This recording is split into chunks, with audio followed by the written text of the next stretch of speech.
The Golem's fist is already coming down. Seo Jun-ho can't move fast enough. The stone hand catches him across the chest, and he flies backward, crashing into the arena wall with a sickening crack. Dust and rubble rain down around him as he slumps to the ground. Gasp. His sword, the cheap steel blade he's carried for 5 years, lies crushed under the Golem's foot. Yeah, that happened. Our boy is a D-rank hunter, the lowest of the low, stuck on floor 10 of the Tower of Ascension. He's been a hunter for 5 years, scraping by, never ranking up. And now his entire party is dead. The tank got flattened first, the mage got grabbed mid-spell, and the archer, well, the archer never even screamed. Jun-ho is the last one standing, if you can call it that. His leather armor is torn open across his ribs, and blood is soaking through what's left of it. The giant stone golem turns toward him, its joints grinding like boulders rubbing together. It's 40 feet tall, made of gray rock streaked with glowing blue veins of mana. The floor 10 boss. Jun-ho forces himself to stand, one hand pressed against his cracked ribs. His mana is nearly gone. He can feel the emptiness inside him, a hollow ache where his power used to be. He's thrown everything at this thing. Fire spells, mana-enhanced strikes, even a desperation blade charge. Nothing worked. The golem didn't even slow down. Now it raises both fists above its head, ready to turn him into paste. And in that moment, as the shadow of those stone fists falls over him, something changes. A flash of white-hot pain tears through Jun-ho's skull. He drops to his knees, clutching his head, and a translucent blue screen materializes in front of his eyes. The text burns into his vision. Latent ability detected. Mana multiplication. Awakening condition met. Activate? Jun-ho stares at the words, his breath coming in ragged gasps. He doesn't know what it means. He doesn't know where it came from. But the golem's fists are already swinging down. He slams his hand against the floating screen and screams a single word. Yes. The transformation hits like a bomb going off inside his chest. Mana floods through his body. Not a trickle, not a stream, but a tidal wave of raw power that dwarfs everything he's ever felt. His mana pool, the tiny reservoir that marked him as D-rank, is now 10,000 times larger. 1,000 times. The sensation is overwhelming. Like drowning in pure energy. Blue light erupts from his skin, his eyes, his mouth, crackling outward in arcs of electricity that sear the stone floor around him. The pressure in the room shifts. The air itself feels heavier now, charged with something that shouldn't exist on floor 10. The golem hesitates. Jun-ho rises to his feet, but it's not a struggle anymore. It's effortless. His broken ribs don't matter. His exhaustion doesn't matter. Every cell in his body is screaming with power he can barely comprehend. He looks at the 40-foot stone colossus in front of him, and he smiles. He plants his feet. Dust kicks up from the ground, swirling in a vortex around him as he pulls his right fist back. Mana gathers there. Not just a coating, but a compression. Thousands of units of power forced into a single point. The air starts to warp. The golem swings. Jun-ho punches, and the world breaks. His fist connects with the golem's descending hand, and the stone doesn't just crack, it detonates. The entire arm disintegrates, chunks of rock flying outward like shrapnel, and the force keeps going. The golem's chest caves inward, its legs buckle, its head, that impassive lump of stone that watched Jun-ho's friends die, explodes into dust. The floor 10 boss is gone, not beaten, obliterated. The impact wave continues, slamming into the arena walls, shattering the reinforced stone barriers that define the boss room. Cracks spider across the floor, deep fissures that split the ground open like a broken egg. The ceiling groans. Jun-ho stands in the center of the destruction, his fist still extended, blue light still bleeding off him in waves. His heart is pounding so hard he can hear it in his ears. He just killed a floor 10 boss with one punch. One punch. He's D-rank. Or he was. Something went very, very wrong. Or very right. The tower's system screen flickers back into view, but it's different now. The clean blue interface is glitching, stuttering, text scrolling too fast to read. Then it freezes. Error. Mana limit exceeded. Error. Parameter overflow. Error. Floor 10 boss defeat conditions invalid. The words pulse red, urgent, broken. Jun-ho stares at them, still trying to catch his breath. He's never seen the tower's system glitch before. It's supposed to be perfect. Infallible. The tower's logic is a law of nature, mathematically precise, always balanced, always fair. You don't exceed mana limits because the limits are absolute. You don't break parameters because the parameters are fixed. But he just did. The adrenaline starts to fade, and that's when the exhaustion hits. It's not the same as before. not the hollow emptiness of a drained mana pool. This is deeper. A bone-deep weariness that comes from channeling power his body was never meant to hold. His knees buckle. He tries to stay upright, grabbing at the air, but there's nothing to hold on to.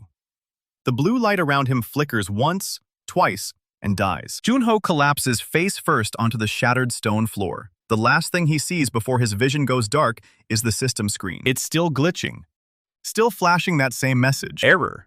And in the distance, somewhere above him, somewhere far beyond floor 10, something stirs. The administrator's chamber is a vast, silent space at the heart of the tower. It has no walls, no ceiling, no floor. Just an endless white void that stretches in every direction. At its center floats a chair carved from obsidian, and in that chair sits a figure in a long white robe.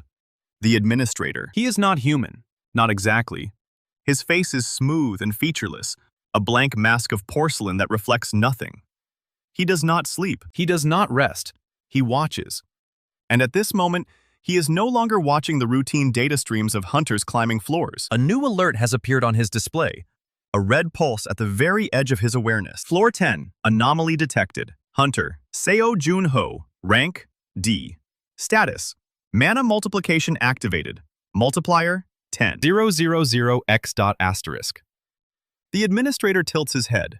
A D-rank hunter with a 10,000 times mana multiplier. That shouldn't be possible. No latent ability in the tower's history has ever exceeded 100-fold multiplication. This is an error. A glitch in the logic. The tower does not make errors. The administrator rises from his chair, his robe billowing around him in a wind that does not exist. He extends one pale hand, and the air in front of him rips open, a portal, black and depthless. He steps through. The floor 10 boss room is a ruin. Craters pockmark the stone. Fissures run through the ground. And the corpse of the golem, such as it is, lies scattered across the arena in pieces. The administrator's avatar materializes at the center of the destruction. It is smaller than his true form, more human in proportion, but still unmistakably otherworldly. The blank mask surveys the damage. Then it finds the boy. Seo Jun-ho lies face down on the cracked floor, his hair matted with sweat, his breathing shallow. The blue light is gone now, but the administrator can feel it. The residual mana signature, impossibly dense, impossibly vast. It circles the unconscious hunter, its robe dragging soundlessly across the stone. The system screens are still flickering around Jun-ho's body, trying and failing to reconcile what happened. Subject, Seo Jun-ho. Mana pool, error. Threat level, unknown.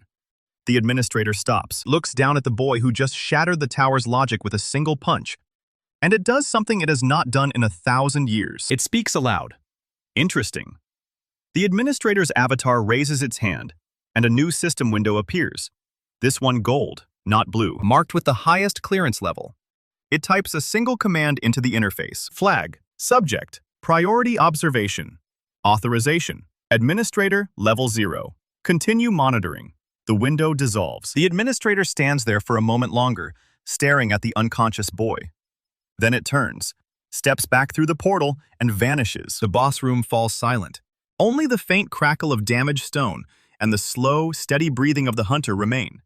Jun-ho doesn't wake, but the tower is watching him now. The light comes back in pieces. First, it's just a blur of white ceiling tiles and the smell of antiseptic. Then the beeping. A heart monitor. Steady, slow, somewhere to his left. Jun-ho opens his eyes and immediately regrets it. Every muscle in his body screams at him. His ribs feel like someone used them for batting practice. He tries to sit up, and his arms shake like wet noodles. Im Ha-eun is in the chair beside his bed. She's asleep, her head tilted at an angle that's going to hurt when she wakes up, her brown hair falling across her face. There are dark circles under her eyes. She's been here a while. Jun-ho stares at her for a second, trying to piece together what happened. The boss room. The golem. His party. The blue screen. The punch. Blue screen is what he remembers most.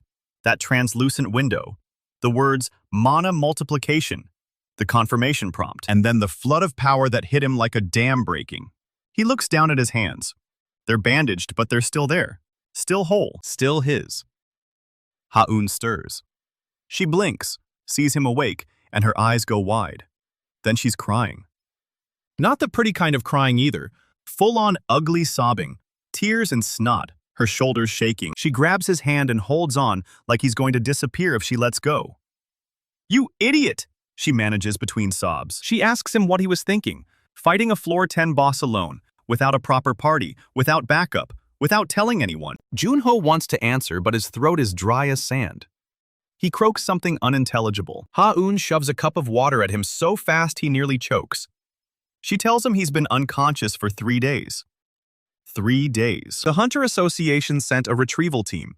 They found him in the wreckage, surrounded by shattered stone and the scattered remains of the golem. Nobody could explain how a D-rank hunter did that. The doctors arrived 20 minutes later. There are 3 of them, all in white coats, all looking at clipboards with expressions that range from baffled to deeply concerned. The lead doctor is an older man with silver hair and the kind of face that's seen too many hunters die on his table. He doesn't waste time. He pulls up a holographic display from the bedside monitor and shows Jun-ho the readings. The doctor says his mana pool isn't just elevated, it's locked. Permanently fixed at exactly 10,000 times his baseline. Numbers are right there on the screen, cold and final. Jun-ho stares at them. 10,000 times. It sounds insane. It sounds like a dream. But the doctor's face isn't the face of someone delivering good news. He tells Jun-ho that his mana channels have been fundamentally restructured. The multiplication is permanent, irreversible, and his pool will never grow again. Not 1 point, not 1 rank. He's capped. The doctor says the official classification is going to be a problem. D-rank mana capacity, but output that exceeds S-rank measurements. The system can't categorize him. The system, in fact, is still throwing errors every time they try to run a diagnostic. Jun-ho asks what that means for him. The doctor hesitates. Then he says the Hunter Association has already been notified. They're sending someone. That someone arrives before the doctors even leave the room. Ryu Ji-hye doesn't knock. She just appears in the doorway, like she's been standing there the whole time. A slim woman in a dark blue jacket with the association's insignia on the shoulder. Her black hair is pulled back in a tight ponytail. Her eyes are sharp, calculating, the kind of eyes that miss nothing. She looks at Jun-ho like she's reading a book she's already read before. Ha-eun tenses. Ji-hye ignores her completely. She walks to the foot of Jun-ho's bed and stops. "You're the one," she says, and it's not a question. She tells him his mana signature triggered alarms in 3 different monitoring stations. The association's top analysts have been trying to figure out what happened on floor 10 for 72 hours straight. None of them have an answer. Ji-hye's lips twitch into something that isn't quite a smile. She says the word gift, like it tastes bad in her mouth. Then she tells him his power isn't a gift, it's a curse. Jun-ho asks what she's talking about. Ha-eun starts to protest, but Ji-hye cuts her off with a single raised hand. She pulls up her own holographic display, smaller than the doctor's, more encrypted. The data scrolling across it is dense, technical, but Jun-ho catches the key words. Mana pool fixed at 10,000 times baseline. Growth potential, 0. Projected ceiling, absolute. Ji-hye explains that in the tower, power isn't just about what you have. It's about what you can become. Every other hunter in the world can train, can improve, can break through their limits. Jun-ho can't. He has 1 move, 1 trick. The tower adapts. The higher he climbs, the smarter the floors get. The more they adjust to counter the climber's abilities. His power will become a cage. Every enemy will learn. Every boss will adapt. Every floor will be designed to neutralize exactly what he can do. She says the tower doesn't tolerate anomalies. It will try to correct him. Jun-ho looks at her for a long moment. Then he asks why she's really here. Ji-hye's expression doesn't change, but something flickers behind her eyes. She tells him the association has a test, a summons. He's required to report to the Seoul branch headquarters within 48 hours. The administrator himself has requested it. Ha-eun's face goes pale. The administrator. The name doesn't mean much to Jun-ho, not yet, but he's heard the rumors.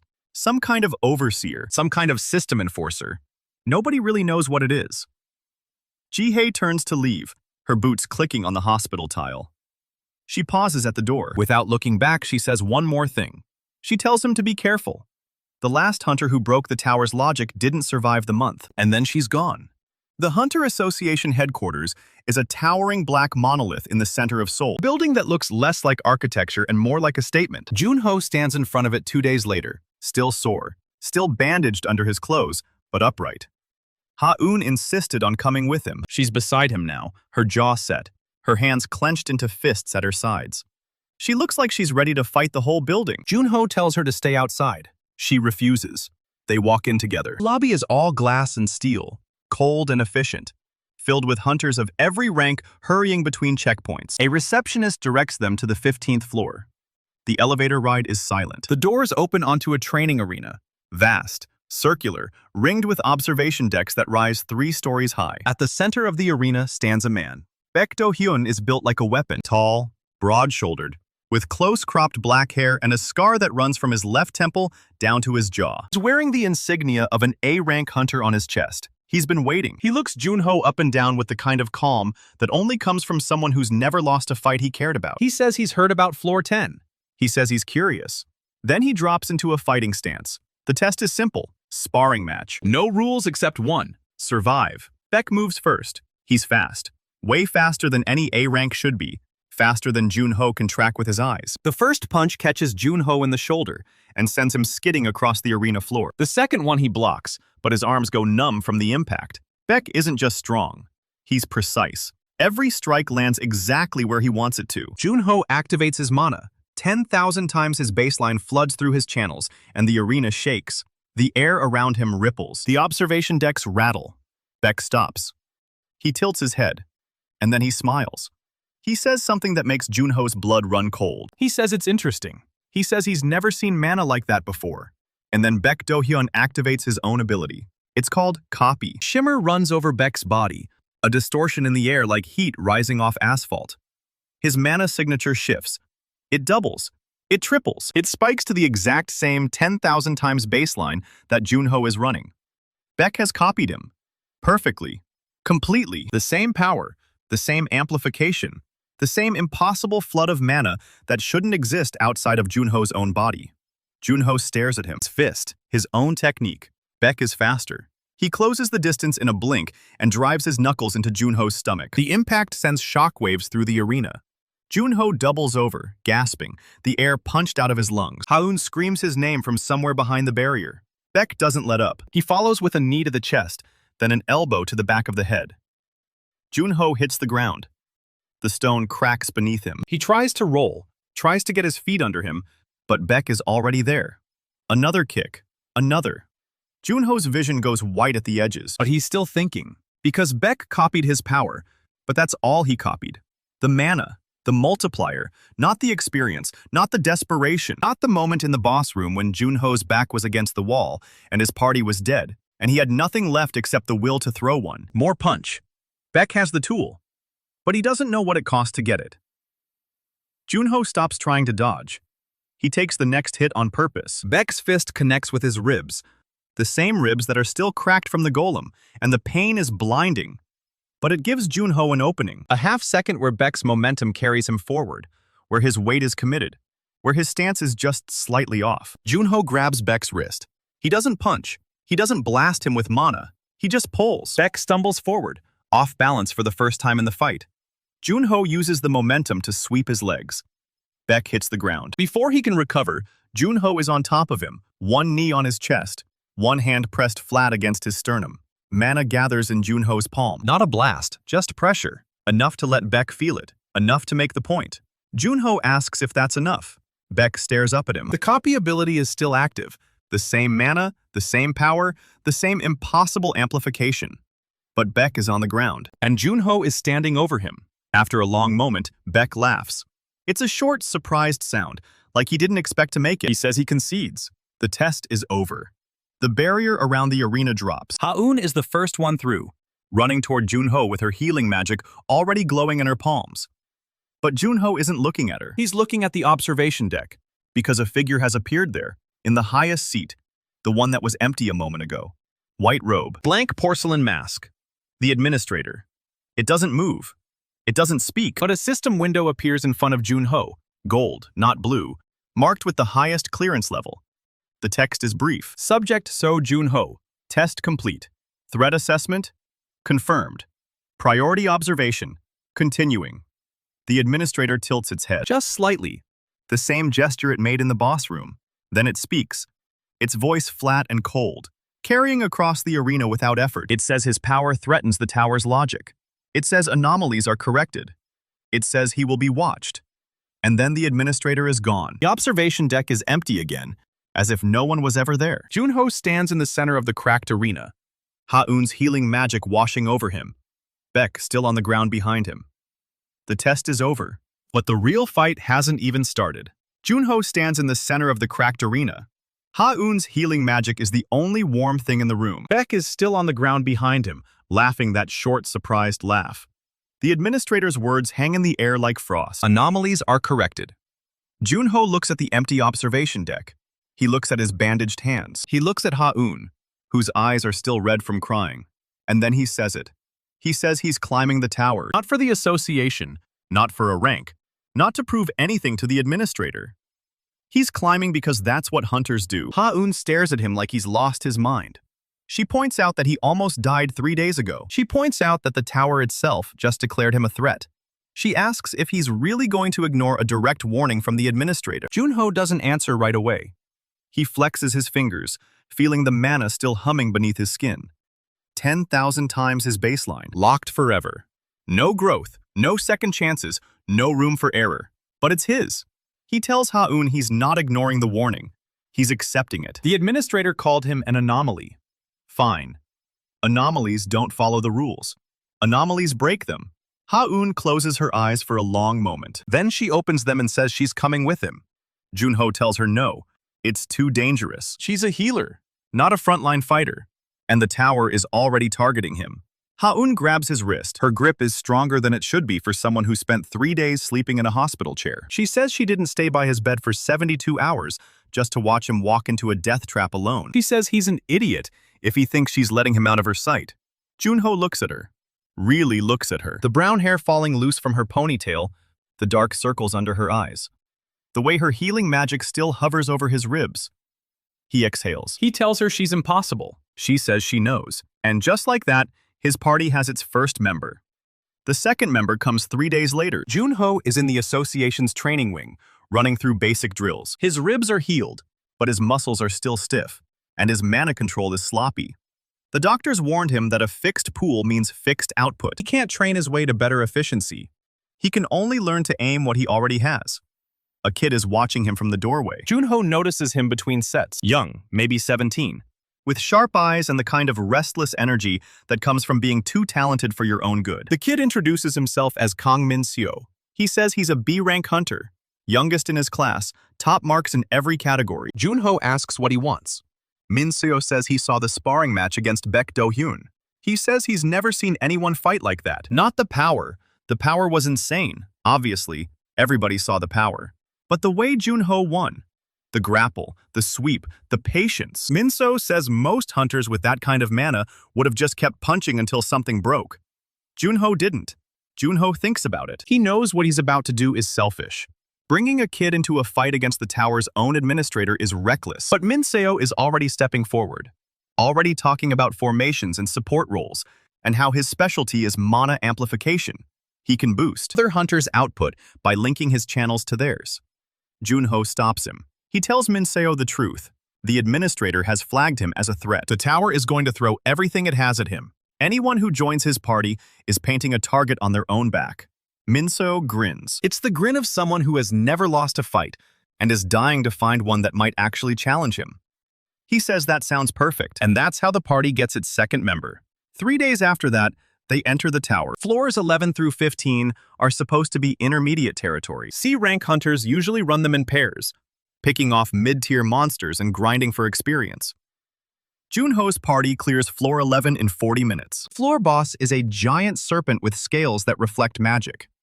Ha-eun keeps them alive through the poison clouds. Min-seo links his mana channels to Jun-ho's, boosting the output by another 20%. Jun-ho punches the serpent once. The impact sends it through 3 walls, and it doesn't get up. Floor 12 is a labyrinth of ice. Frost wraiths attack from blind corners, their claws passing through armor like it isn't there. Jun-ho floods his channels and releases a mana pulse that shatters every wraith in a 50-meter radius. The labyrinth collapses into a rain of ice shards. Min-seo catches one in his palm and stares at it like it's a holy relic. Floor 13 is a volcanic chasm with magma elementals that reform every time you kill them. Jun-ho realizes the trick after the second wave. The elementals draw power from the chasm floor, regenerating as long as they're touching the magma. He tells Min Seo to boost Ha-eun instead of him. Ha-eun's healing magic doesn't work on elemental constructs, but her mana can purify. She channels it into the chasm floor, cooling the magma into solid stone. The elementals shriek and crumble. Floor 14 is a forest of illusions. The boss doesn't attack physically. It burrows into your mind and shows you your worst memories. Jun-ho sees the golem's fist coming down. He sees his party members dying, one by one, their faces frozen in terror. He sees his own sword crushed beneath stone fingers. For a moment, he can't move. Then Min Seo links channels with him again, and the kid's mana cuts through the illusion like a blade. Min Seo pulls Jun-ho back into reality, and Jun-ho destroys the boss with a single mana blast. Floor 15 is a fortress guarded by stone giants. There are 12 of them, each one bigger than the last, arranged in a gauntlet formation. Jun-ho doesn't slow down. He walks through the first giant, then the second, then the third. His mana burns bright enough that the fortress walls start to glow. Min Seo keeps his channels linked, boosting every strike. Ha-eun heals the burns that Jun-ho gives himself from overusing his mana. By the time they reach the 12th giant, Jun-ho is breathing hard. His mana pool is at 60%. The doctors were right. The drain is accelerated, and sustained use eats through his reserves fast. He has 1 hour of cooldown after pushing the full multiplier. The giant swings a fist the size of a truck. Jun-ho doesn't dodge, he catches it. The impact cracks the stone floor beneath his feet, but he holds. He pours mana into his arm, not multiplying, just channeling what he has left. The giant's fist crumbles. Jun-ho brings his other hand around and drives it through the giant's chest. The boss shatters. The floor is cleared. Ha-eun collapses to her knees, her mana completely spent.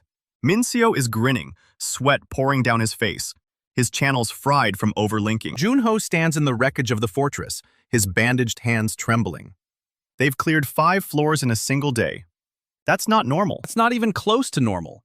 Every hunter in the tower is talking about it. News spreads fast. Too fast. By the time they reach floor 16, the rumors have already outpaced them. Hunters in the safe zones whisper about the D rank who punches like an S rank. They whisper about the party that cleared an entire tier in one run. They whisper about the administrator's warning and the gold system window that appeared after the sparring match. Jun-ho hears the whispers. He ignores them. He has bigger problems. Floor 16 is different from the others. The moment they step through the gate, Jun-ho feels it. His mana dims. Not drained, suppressed. Like something is pressing down on his channels from all sides. Ha-eun stumbles, her healing magic flickering. Min Seo tries to link channels and gets nothing. His connection to Jun-ho is blocked. Jun-ho opens his status window. The system text is blue, not red, but the message is clear. Floor 16, logic trap active.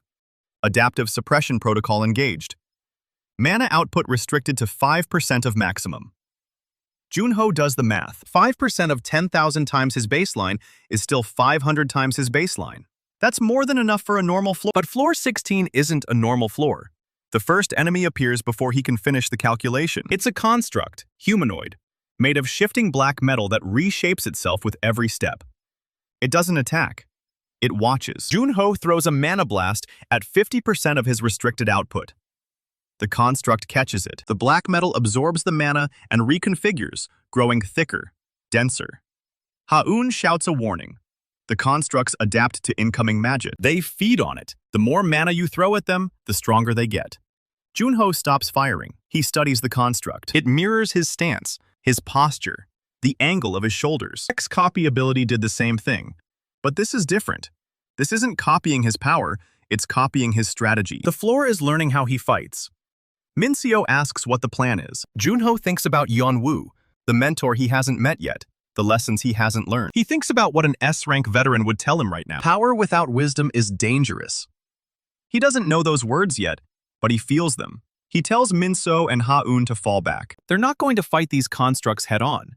The constructs are designed to counter mana users. But Jun-ho didn't get this far by just blasting everything in front of him. He got this far by using his head. He tells Ha-eun to scan the floor for structural weaknesses. He tells Min Seo to map the construct patrol patterns. Ha-eun closes her eyes and pulses her mana outward. It's faint. The suppression is hitting her hard, but she finds it. Weak point in the floor's architecture. A fracture running through the central pillar. Min Seo tracks 3 constructs as they circle the pillar in a rotating formation. There's a gap in the rotation. Every 47 seconds, the outer construct turns away from the pillar. Jun-ho counts the seconds. He waits. The constructs are adapting to his mana signature, tracking him through the floor's logic. They don't understand patience. They don't understand conservation. They only understand escalation. Jun-ho doesn't escalate. He throws a pebble. It clatters against the far wall, and the outer construct swivels toward the sound. The gap opens. Jun-ho moves. He sprints through the gap without activating his mana. No amplification. No boost.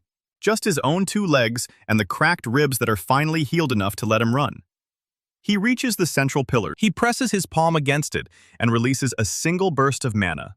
Not at the constructs, but into the fracture. The pillar shudders. The constructs freeze.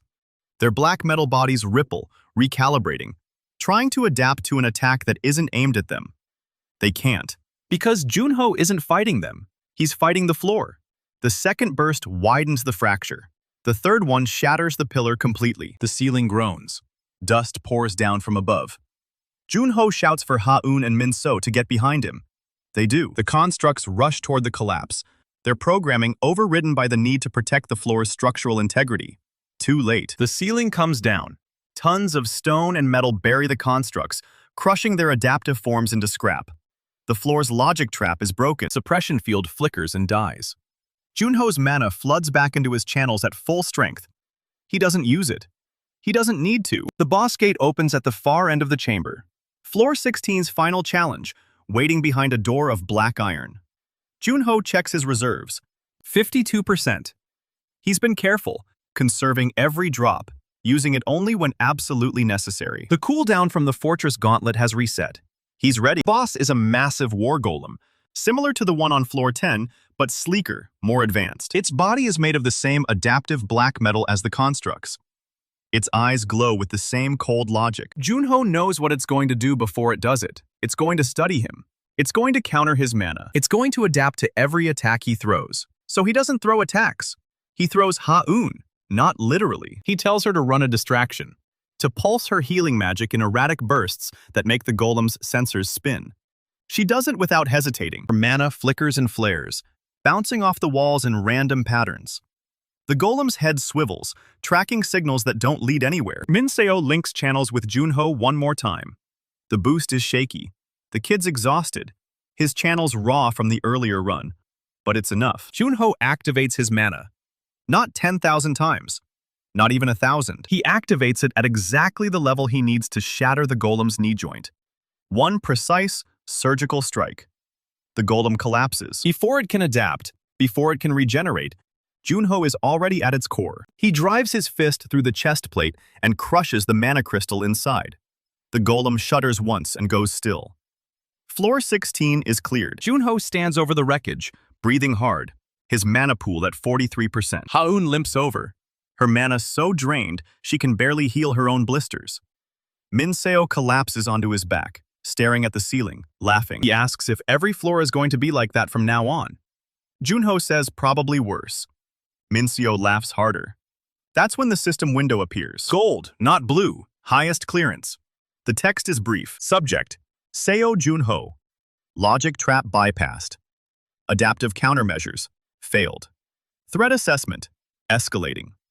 Priority observation, continuing. Jun-ho reads it twice. Then he closes the window. He doesn't care about the administrator's threat assessments anymore. He doesn't care about the observation, the warnings, the cold porcelain mask watching from the void. He looks at Ha-eun, who came with him even when he told her not to. He looks at Min-seo, who joined his party because he wanted a real fight. He looks at the shattered golem and the fallen ceiling and the cooling slag of the adaptive constructs. This is his party. This is his climb. The administrator can watch all he wants. Jun-ho isn't stopping. But the administrator isn't the only one watching anymore. News of the floor, 16 clear, spreads faster than the previous rumors. Jun-ho's name is on every hunter's lips now. Not the D-rank who got lucky. Not the anomaly who broke the tower's logic. The hunter who cleared 5 floors in a day and then outsmarted a logic trap that was specifically designed to kill him. Rival hunters take notice. In a guild hall on the other side of Seoul, a scarred veteran named Kwon watches the footage of Jun-ho's fight. Kwon's ability is called Gravity Well, and he's been the top-ranked A-rank hunter for 3 years straight. He sees Jun-ho catch the giant's fist and hold it. He sees Jun-ho shatter the adaptive constructs with a pebble and 3 precision bursts. He sees Jun-ho stand over the war golem's corpse. Kwon turns to his lieutenant and says one thing. He says he wants to fight that man, not to kill him, to test him, to see if the rumors are true. In another guild hall, 3 rival party leaders gather around a table. They're not A-ranks. They're not veterans. They're climbers who've been stuck on the upper floors for months, grinding for scraps of progress. They see Jun-ho's footage, And they see a threat. If an unknown hunter can clear floors this fast, what happens to their sponsorships? what happens to their rankings? What happens to their reputations? One of them, a woman named Seo Jun, with ice magic and a cold smile, suggests they do something about it. The third guild leader nods. The hunters who have been watching Jun-ho aren't just the administrator anymore. They're climbers. They're rivals. They're people who will do anything to stay on top, and they're already planning their next move. Jun-ho doesn't know any of this yet. He's in the floor 16 safe zone, eating rations and watching Ha-eun bandage Min-so's mana-burned hands. The kid is still grinning, even through the pain. Ha-eun is scolding him for overlinking again. Jun-ho watches them and feels something he hasn't felt since the Golem room. Not hope exactly. Something quieter. Something steadier. He's not alone anymore. He has a party. He has a reason to climb. And whatever comes next, rivals, traps, the administrator himself, he'll face it with them. The climb isn't over. It's barely begun. The party doesn't get a celebration. They get 20 minutes of rest before the gold system window reappears. This time, it's not a threat assessment. It's a relocation order. The administrator is moving them to floor 20 immediately. No choice, no option, no chance to recover. Jun-ho reads the text twice, his mana still at 43%. Ha-eun's hands are still raw. The blisters from her healing magic barely close. Min-seo's channels are fried. His mana amplification completely offline for at least another 6 hours. And the administrator doesn't care. The safe zone dissolves around them. The gray stone walls melting into white light. When the light clears, they're standing at the entrance to floor 20. The gate is different from the others. It's not stone or iron. It's made of something that looks like frozen lightning, Jagged bolts of blue-white energy suspended in midair. Jun-ho steps toward it, and the energy crackles, responding to his mana signature. The system chimes. Floor 20, reflection chamber. No external assistance permitted. Party members restricted to observation only. Ha-eun grabs his arm. She says she doesn't like this. Jun-ho doesn't either. But there's no way around it. The administrator has decided to isolate him. Min-so tries to step forward, and the lightning gate repels him, shoving him back with a burst of force that sends him skidding across the stone. He hits the wall hard enough to crack it. So that's how it's going to be. Jun-ho tells them to stay back. He walks through the gate alone. The chamber on the other side is a nightmare. Mirrors. Hundreds of them, lining every wall, the floor, the ceiling. Each one reflects a different version of himself. Some are younger, some older. Some are covered in wounds he's never received. Some are smiling with expressions he's never worn. And in the center of the room, standing perfectly still, is a copy of Seo Jun-ho. Not a reflection, not an illusion, a perfect duplicate, down to the bandaged hands and the cracked ribs and the 43% mana pool. The copy tilts its head. Then it speaks. No, not speaks. Its voice doesn't come from its mouth. It comes from everywhere at once, echoing through the mirrors, layered with the administrator's cold precision. The copy says the test is simple. Survive. Jun-ho doesn't wait for it to make the first move. He activates his mana, not the full 10,000 times, just enough to close the distance in a single leap. His fist connects with the copy's chest, and nothing happens. The copy absorbs the blow, its body rippling like water, and then it punches back. The force is exactly what Jun-ho threw at it, multiplied by 10. The impact shatters 3 ribs Jun-ho didn't even know he had. He crashes through a wall of mirrors, shards of glass raining down around him. The copy walks toward him, its footsteps crunching on the broken reflections. It says it's not just a copy, it's an improved version. Everything Jun-ho can do, it can do better. 10 times better to be precise. Jun-ho pushes himself up, blood dripping from his mouth. His mana is at 31% and dropping. The copy lunges. Jun-ho catches its wrist, pivots, tries the same grappling move he used on Baek Do-hyun. The copy counters before he even finishes the motion. It slams him into the floor hard enough to crater the mirrored surface. Cracks spiderweb outward, each fragment showing a different angle of Jun-ho's broken body. The copy raises its foot to stomp his skull. That's when the mirrors shatter. All of them, at once. The sound is like 1,000 windows exploding simultaneously. Every reflection of Jun-ho, Every duplicated image, every improved version, they all burst into shards of silver light. and standing in the center of the storm, One hand extended, is a man Jun-ho has never seen before. He's old, maybe 60, with gray hair pulled back in a tight knot and a scar that runs from his temple to his jaw. The same scar Baek Do-hyun has. the man wears the coat of an S-rank hunter. But it's an older design, the kind they stopped using 15 years ago. His name is Cha Yeon-woo, And he just broke through floor 20's gate from the outside. The administrator's voice crackles through the chamber. distorted with something that sounds almost like surprise. The system demands to know how Yeon-woo bypassed the isolation protocol. Yeon-woo doesn't answer. He just looks at the copy, The improved version of Jun-ho, and he says one thing. He says reflections can't exist without a source. then he clenches his fist. Every mirror shard in the room rises into the air, spinning in a vortex of silver and light. The copy tries to move, But the shards are already converging. They don't stab it. They don't cut it. They reflect it. the copy's own image bounces between 1,000 surfaces, fragmenting, multiplying. dividing until there's nothing left but scattered light and fading mana. The room goes dark. The gate behind them flickers and stabilizes. Jun-ho is on his knees, Coughing blood, staring at the old man who just saved his life. Yeon-woo looks down at him. He doesn't offer a hand. doesn't smile. He just asks if Jun-ho's ready to learn how to actually use that power. Not the way the tower wants him to, Not the way the administrator expects. the way that keeps you alive.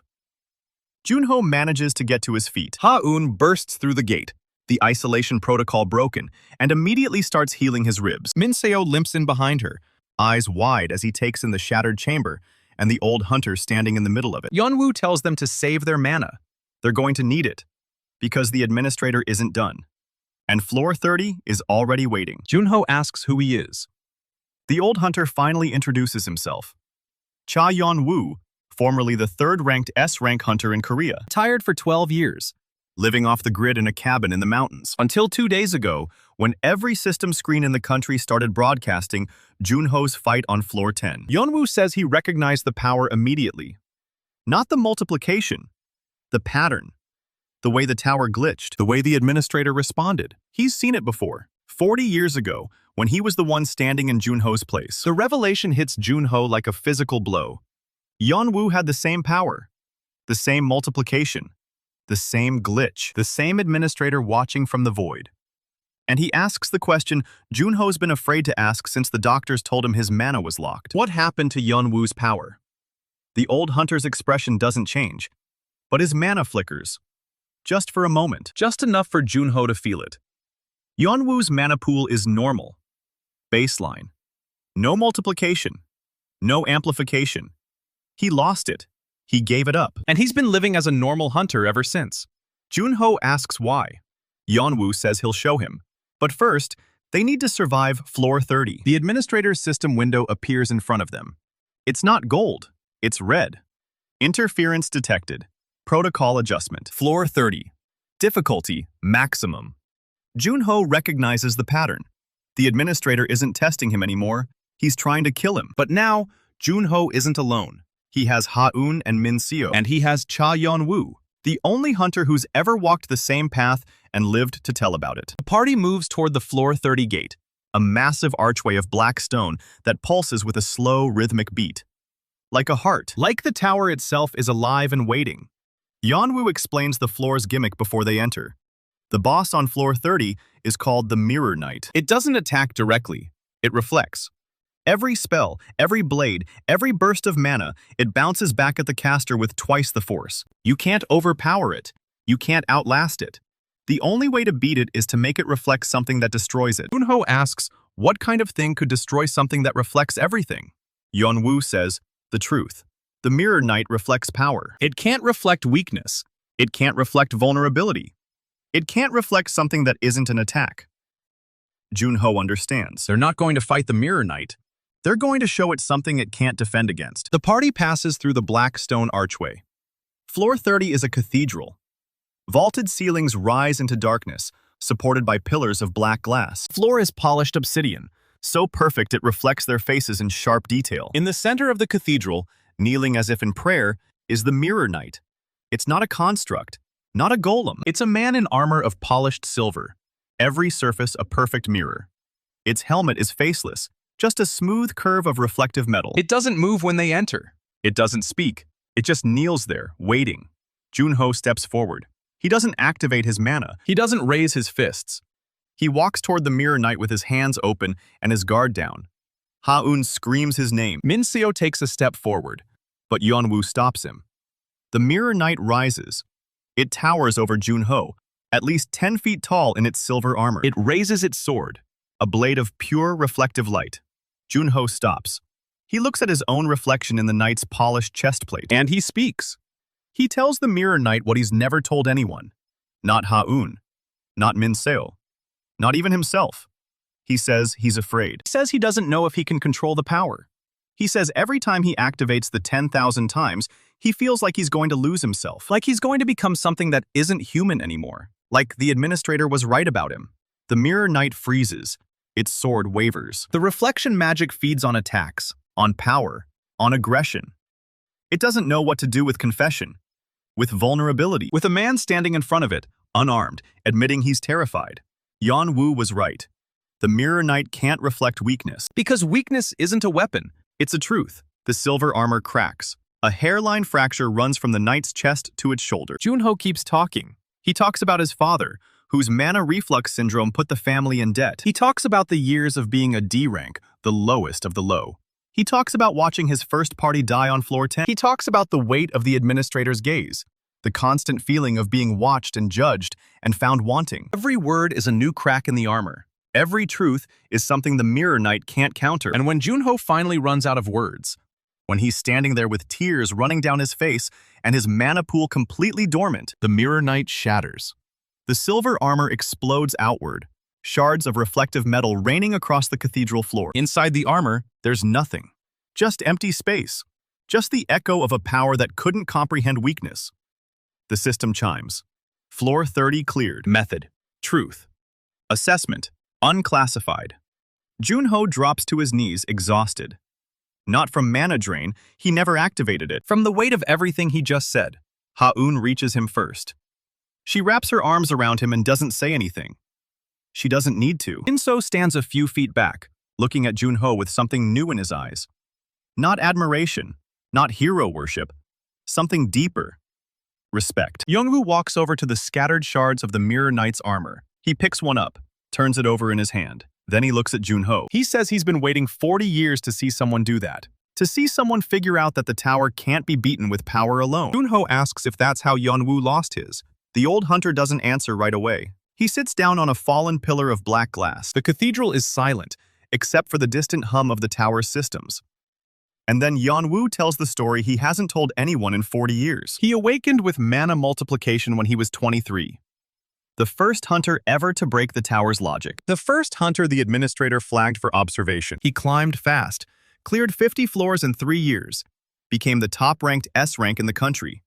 And then his party died. Not because they were weak, Not because they made a mistake, because the administrator designed a floor specifically to kill them. a logic trap that adapted to Yeon-woo's power By targeting the one thing he couldn't protect, his friends. He watched them die, one by one, While his multiplied mana sat useless in his veins. The power to destroy a mountain, and he couldn't save anyone. After that, He made a deal with the administrator.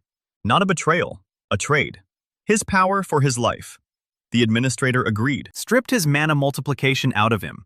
Left him with a normal S-rank pool, and a scar on his face, and 40 years of guilt. Jun-ho listens to the whole story without interrupting. When Yeon-woo finishes, the old hunter looks him in the eye and says the administrator is going to make him the same offer, sooner or later. When that moment comes, Jun-ho needs to know what he's willing to lose. Ha-un tightens her grip on Jun-ho's arm, Min Seo shifts his weight. his fried channels flaring with the instinct to fight. Jun-ho stands up. He looks at the shattered remains of the mirror knight. He looks at Yeon-woo, the hunter who walked the same path and lost everything. He says he's not going to make any deals with the administrator. He's going to climb until the tower has no choice but to let him through. Yeon-woo says that's what he said too. The system window appears before anyone can respond. It's not red this time. It's not gold. It's white. Pure white. The color of the administrator's void. And the administrator's voice comes through, not as text, but as sound, a cold, smooth voice that echoes through the cathedral. It says Cha Yeon-woo has violated the terms of their agreement. 40 years of retirement in exchange for 40 years of silence. And now he's spoken. Now he's told Jun-ho the truth. The administrator says the deal is void. Then it makes a new offer. Right there, in front of Jun-ho's entire party. The administrator tells Yeon-woo he can have his power back. Full mana multiplication. Enough to climb again. Enough to challenge the tower itself. All he has to do is take Jun-ho's place. Become the anomaly. Become the target. Let the administrator focus its observation on him instead of the younger hunter. Jun-ho turns to Yeon-woo. The old hunter's face is unreadable. His gray hair is streaked with the light of the white system window. His scar is a dark line across his jaw. Yeon-woo looks at the white window. He looks at Jun-ho. He looks at the offer the administrator just laid on the table. His power back. 40 years of guilt wiped clean. All he has to do is trade the kid. Ha-eun's grip on Jun-ho's arm tightens. Min-seo shifts forward. Fried channels crackling, ready to throw himself at an old man he can't beat. And then Yeon-woo laughs. It's not a bitter laugh. It's not the laugh of a man who's been broken by the tower and is about to make the worst decision of his life. It's the laugh of someone who just heard the dumbest thing in the world. He says the administrator really doesn't understand humans at all. He says 40 years ago, he watched his party die because he thought power was the only thing that mattered. He spent 4 decades carrying that weight, and now the administrator thinks he'd trade a kid's life to get it back. He looks at the white window. He tells it no. Not a deal. Not a trade. Not a maybe. Just no. The administrator's voice doesn't change. It's still cold, smooth. The sound of a system that doesn't understand why anyone would refuse a logical offer. It asks Yeon-woo if he's certain. Yeon-woo says he's never been more certain of anything. He says Jun-ho is the first hunter in 40 years who might actually break the tower's logic. Not overpower it. Not game it. Break it. And if the administrator wants to stop that, it's going to have to do better than a bribe. The white window flickers. For a moment, Jun-ho thinks the administrator is going to argue. The air in the cathedral shifts, heavy with static. The kind of pressure that comes before a system error or a floor reset. Ha-eun's knuckles are white on Jun-ho's arm. Min-seo's breathing is shallow. But the administrator doesn't argue. It just says that refusal has consequences. And then, the white window vanishes. The cathedral goes dark. Not the dark of a light going out, the dark of a system shutting down. The distant hum of the tower systems cuts off. The faint glow of the mana running through the black glass pillars dies. For 3 full seconds, there's nothing but silence and darkness, and the sound of 4 people breathing in a space that no longer feels like a floor. The tower. And then, the reset begins. The obsidian floor cracks. Not from impact, not from force, from something rewriting the space itself. Lines of white light spiderweb out from the center of the cathedral, cutting through the black glass like a system command overriding a file. The pillars dissolve. The vaulted ceiling unravels. Shards of stone floating upward before disintegrating into raw mana. Jun-ho knows what this is. He saw it happen to floor 20. The administrator's reset protocol, the one that erases progress and rewrites the floor from scratch. But this isn't just erasing their clear of floor 30. The system window appears above the altar. It's not gold this time. It's red, and the text isn't asking for confirmation. It's announcing a rollback. Floor 30, floor 29, floor 28. The numbers scroll downward, flashing red one after another.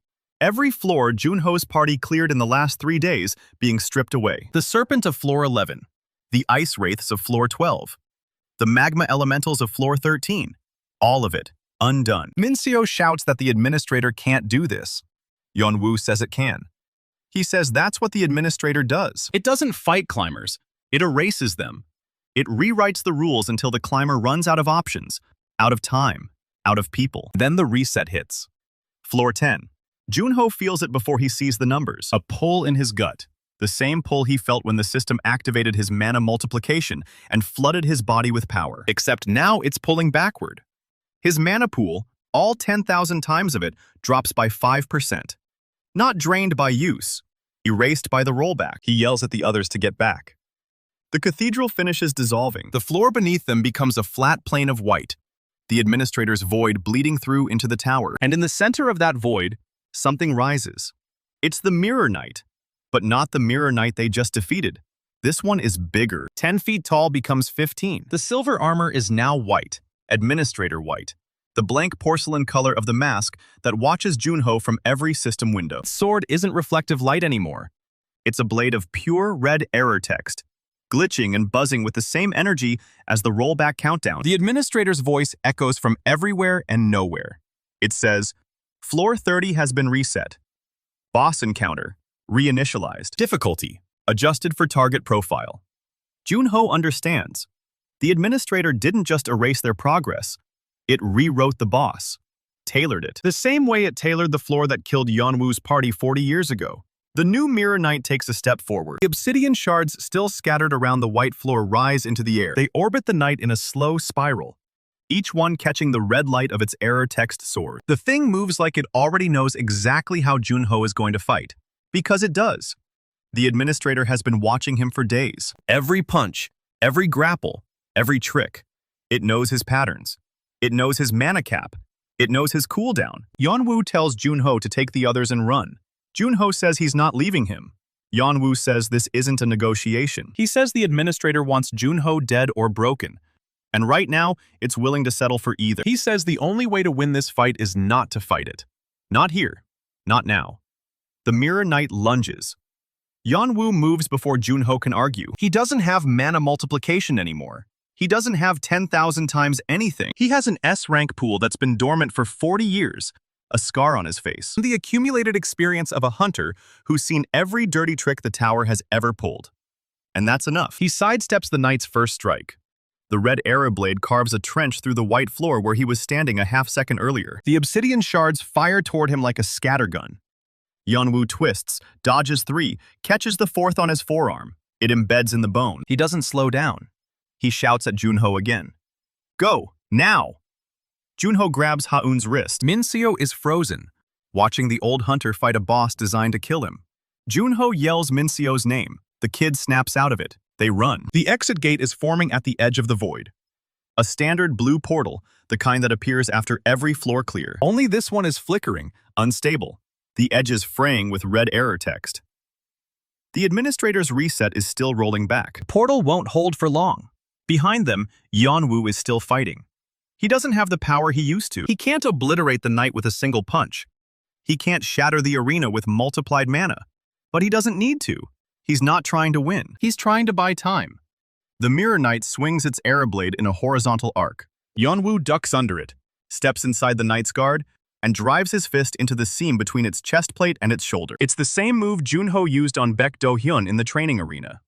The same grappling instinct that doesn't care about mana pools or system logic. The knight staggers. Just for a second. Just enough. Yeonwoo turns his head and looks at Jun-ho. The portal is 10 feet away. Ha-eun is pulling Jun-ho toward it. Min-seo is already stepping through. Yeonwoo smiles.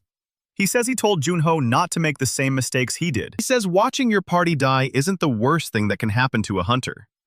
The worst thing is surviving it. The worst thing is living 40 years knowing you could have done something different. The Mirror Knight recovers. Yeonwoo doesn't dodge the next strike. The arrow blade takes him through the chest. Red light erupts from his back. The white floor beneath him cracks. The obsidian shards spinning in the air freeze mid-rotation, then drop. Jun-ho screams. He lets go of Ha-eun's wrist. He starts toward Yeonwoo. But Ha-eun grabs him, wraps both arms around his chest, pulls him backward with strength that he didn't know she had. She's shouting something. He can't hear it. There's a roaring in his ears that drowns out everything except the sight of Yeonwoo's body hitting the floor. The Mirror Knight withdraws its blade. Yeonwoo is still alive. Barely. The red error light is spreading through his chest, corrupting his mana channels. The same way the tower system corrupts when Jun-ho pushes too hard. His S-rank coat, the old design he stopped wearing 15 years ago, the one he put on again the day he met Jun-ho, is turning black at the edges. He speaks. Blood bubbles at the corner of his mouth. His voice is a rasp. He says Jun-ho needs to listen. One last lesson. Sacrifice isn't about dying. Sacrifice is about choosing what you're willing to lose. His party died because he thought he could protect them with power. He spent 40 years thinking the lesson was to never let anyone close again. But that wasn't it. The lesson was that some things are worth losing everything for. He tells Jun-ho to find those things. And hold on. He tells Jun-ho he's proud of him. And then he's gone. Body stays on the white floor, chest open, the error light still crawling through his veins. But the expression on his face isn't pain. It's peace. The piece of a man who finally paid a debt he'd been carrying for 4 decades.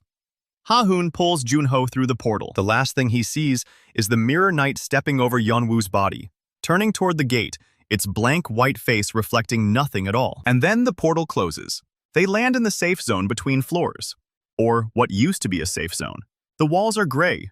The rest area is gone. And the system window above the forward gate is displaying a single message.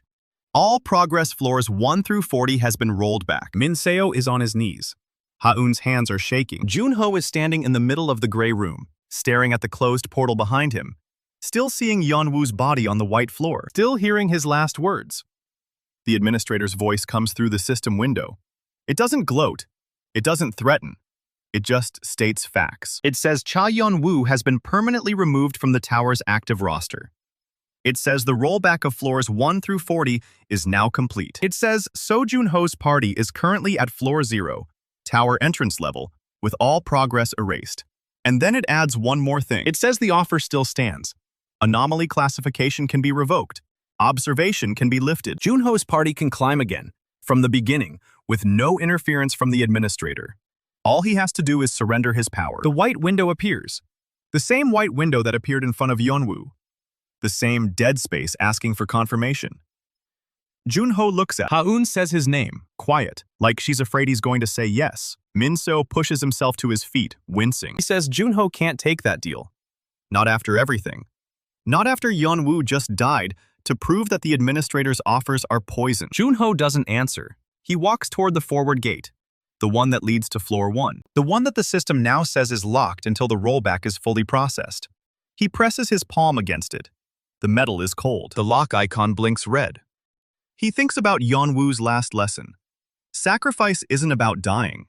It's about choosing what you're willing to lose. And he realizes he's been carrying that question since the moment he woke up in the hospital, with Ha-eun asleep beside him. What is he willing to lose?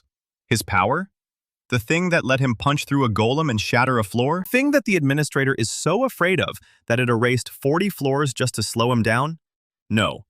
He's not going to surrender anything. Not his power, not his party, not his climb. The administrator wants him broken? Too bad. The administrator wants him scared? Too late. Because Jun-ho just watched the only hunter who understood him die on a white floor with a red blade through his chest. And the thing burning in his chest right now isn't fear. It's fury.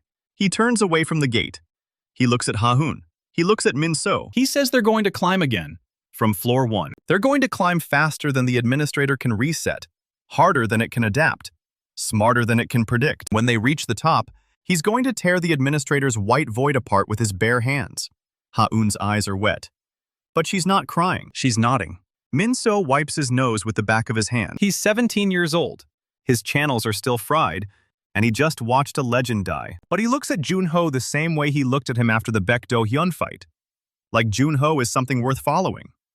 The system window blinks. The lock on the gate turns green. The reset is complete. Floors 1 through 40 are fresh. The tower is waiting.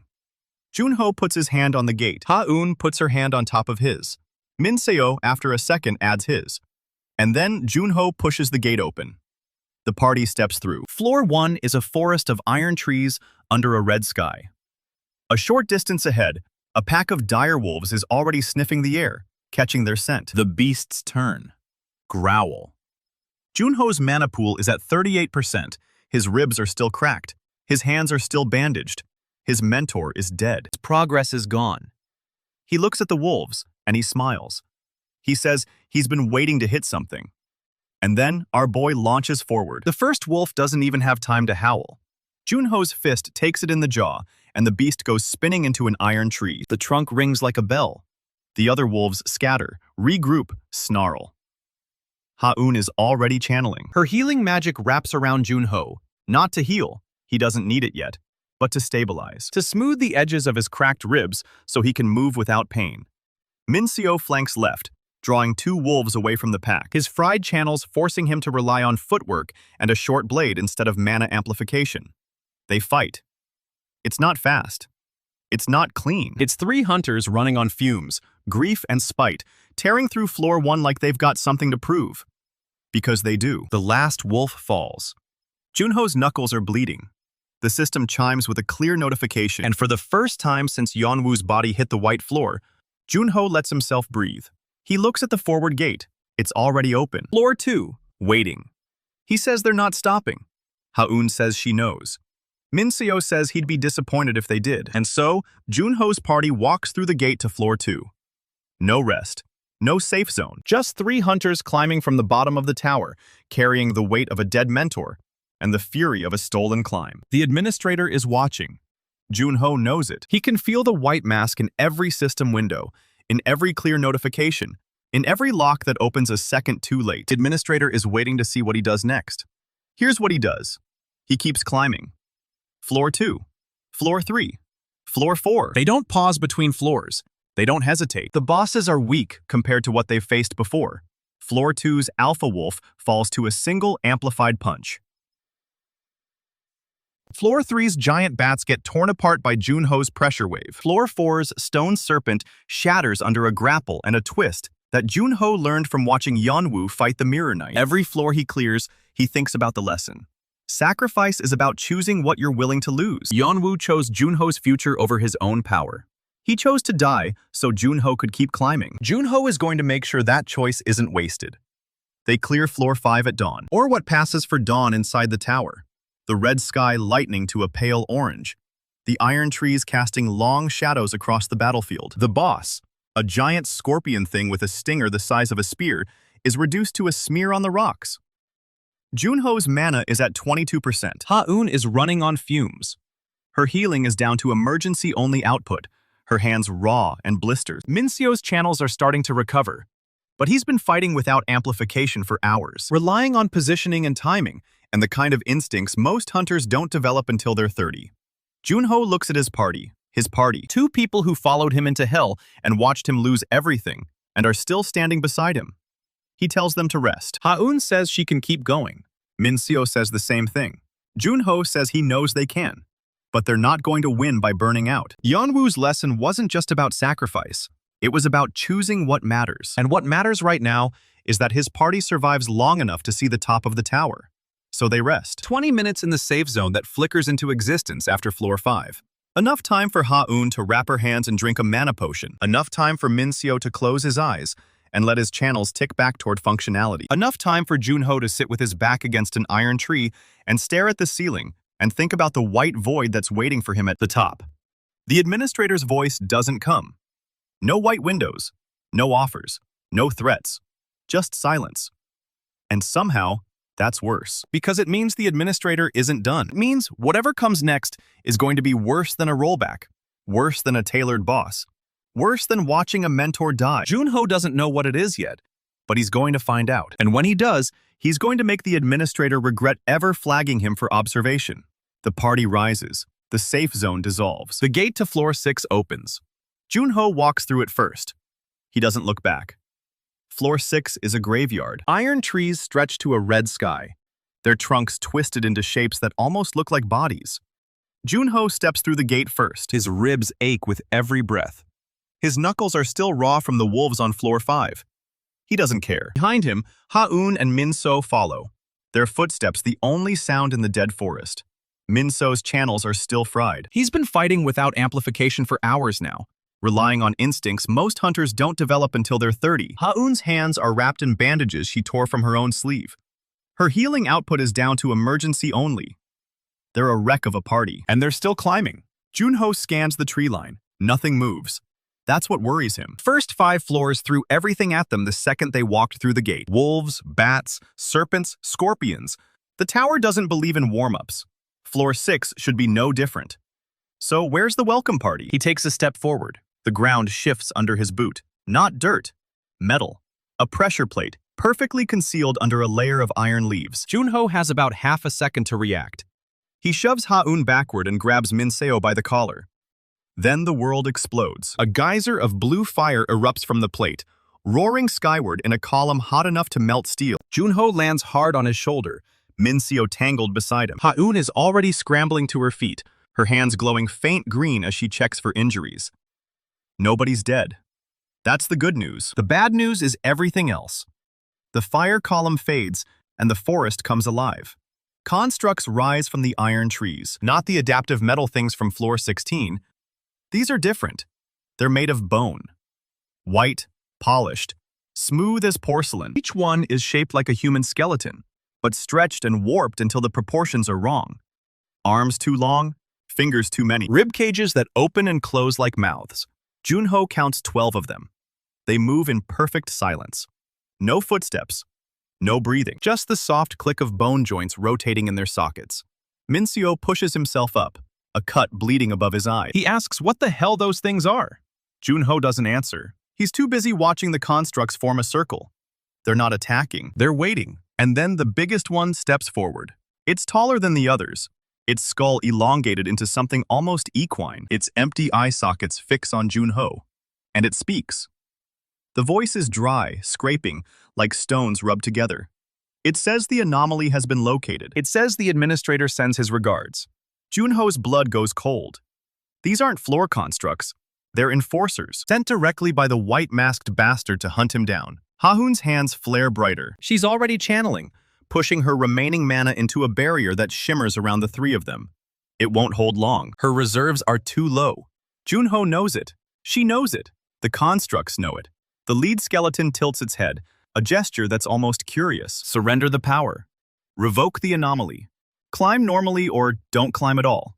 Jun-ho looks at the bone enforcers. He looks at his party. Ha-hoon with her blistered hands and her fading barrier. Min-seo with his fried channels and his bloody face. He thinks about Yeon-woo, about the lesson. Sacrifice is about choosing what you're willing to lose. He makes his choice. He says the administrator can take his offer and shove it, but the power is his to keep. The lead construct doesn't even have time to raise its arms. Jun-ho's fist takes it in the skull, and the bone shatters like glass. The other 11 constructs move at once. They're fast, faster than anything the party has faced on the lower floors. Jun-ho ducks under a swing that would have taken his head off. He pivots, drives his elbow into a ribcage, feels the crack of bone under his bandaged hand. Ha-hoon drops the barrier and switches to offense. She can't heal right now, but she can fight. A blade of condensed mana forms in her palm. A desperate move that burns through what little reserve she has left. She drives it into a construct's spine. The thing crumples. Min-seo is already moving, his short blade finding the gaps in a skeleton's joints. He can't amplify, but he doesn't need to. The kid's been studying. Every feint, every angle, every weak point, he hits them all. 3 constructs fall in the first 30 seconds. The remaining 8 don't retreat. They don't regroup. They just keep coming. Jun-ho's mana is at 35%. He's been running on fumes since floor 0. His ribs are screaming. His hands are bleeding through the bandages. And he's smiling, because this is exactly what he needed. Not a fair fight, not a balanced challenge, just something he can hit. A construct lunges at his throat. He sidesteps, grabs its arm, and uses its own momentum to hurl it into 2 others. All 3 go down in a tangle of bone. Min-seo finishes them with a stomp to each skull. Ha-hoon takes out another with a mana blade to the eye socket. 5 left. The lead construct, the one Jun-ho shattered, is pulling itself back together. Bone fragments float up from the iron leaves, reassembling into that elongated skull. It says the anomaly cannot be allowed to continue. It says the administrator will not permit it. Jun-ho doesn't waste breath on a response. He just punches it again. Harder this time. His mana flares, the 10,000 times multiplier surging through his arm, and the construct doesn't just shatter. It vaporizes. The other 4 constructs pause. It's the first time they've hesitated. Jun-ho straightens up, blood dripping from his knuckles, and looks at them. He says they can go back to their boss and tell him what happened here, or they can stay and find out firsthand. The constructs don't run. They're not programmed to run. But they do something almost like fear. They step back, and then the ground opens. A white portal yawns beneath them, swallowing all 4 in a flash of pale light. The iron forest is silent again. Ha-hoon collapses to her knees. Her mana is gone, completely drained. Min-seo catches her before she hits the ground, lowering her gently against an iron tree. His hands are shaking. His face is pale under the blood. Jun-ho stands in the middle of the clearing, surrounded by bone fragments and scorched earth. His chest is heaving. His mana is at 28%. He looks at the spot where the constructs vanished. The administrator's message is clear. No more waiting, no more observation. The hunt has begun. Min-seo asks if they're going to keep climbing. His voice is steady, but his eyes are tired. Jun-ho looks at Ha-hoon, unconscious against the tree, her hands raw and bleeding. He looks at Min Seo, 17 years old, and already running on nothing but loyalty and spite. He thinks about Yeonwoo's face in those final seconds, calm, peaceful, like he knew exactly what he was choosing. Jun-ho says they're not stopping. He says the administrator wants him to break, wants him to surrender, wants him to crawl back to floor 0 and live the rest of his life as a normal D-rank hunter. He says that's never going to happen. Min-seo nods. He doesn't argue. He doesn't ask for a plan. He just hauls Ha-hoon onto his shoulder and starts walking toward the gate. The forward gate is already open. Floor 7, waiting. Jun-ho follows, his bandaged hands clenched into fists. The administrator is watching. He can feel it. The white mask is in every shadow, every system window, every lock that opens a second too late. Jun-ho looks up at the red sky. He says he knows the administrator can hear him. He says he's not going to surrender. Not now. Not ever. He says the administrator should enjoy his white void while he still has it. Because Jun-ho is coming. And when he gets there, he's going to tear it apart. No response comes. No white window. No offer. No threat. Just silence. And somehow, that's worse. The party walks through the gate to floor 7, and the tower watches. 3 floors later, Jun-ho's party hits floor 10. It's the same floor where he awakened.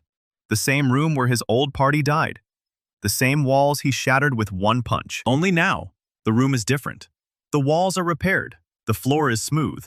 The boss is new. And standing in the middle of it all is Baek Do-hyun. The scar running from his left temple to his jaw is the same as always. His A-rank coat is immaculate. His stance is casual, hands in his pockets, like he's been waiting for a bus. He looks at Jun-ho and smiles. He says he's been looking for him. Jun-ho tells Ha-hoon and Min-seo to stay back. They don't argue. They know what this is. Baek cracks his neck, rolling his shoulders like he's warming up for a sparring match.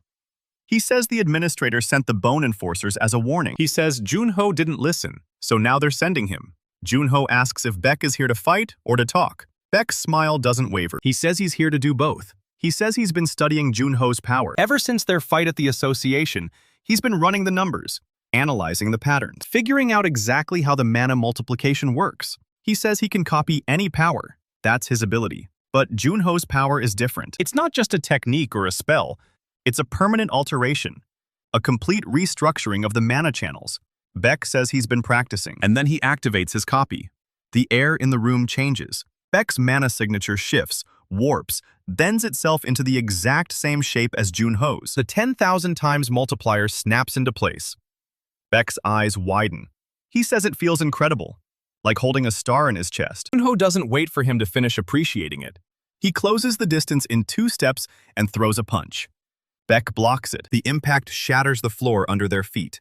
Cracks spiderweb across the repaired stone, spreading all the way to the walls. Baek grins. He says he's been waiting for this. The fight is a mirror. Every punch Jun-ho throws, Baek matches. Every kick, every grapple, every desperate lunge. Baek copies it all. He's got the same power, the same multiplier, the same overwhelming force. But Jun-ho notices something. Baek's movements are too perfect, too calculated. He's copying Jun-ho's power, but he's not copying Jun-ho's instincts. The way Jun-ho shifts his weight before a swing.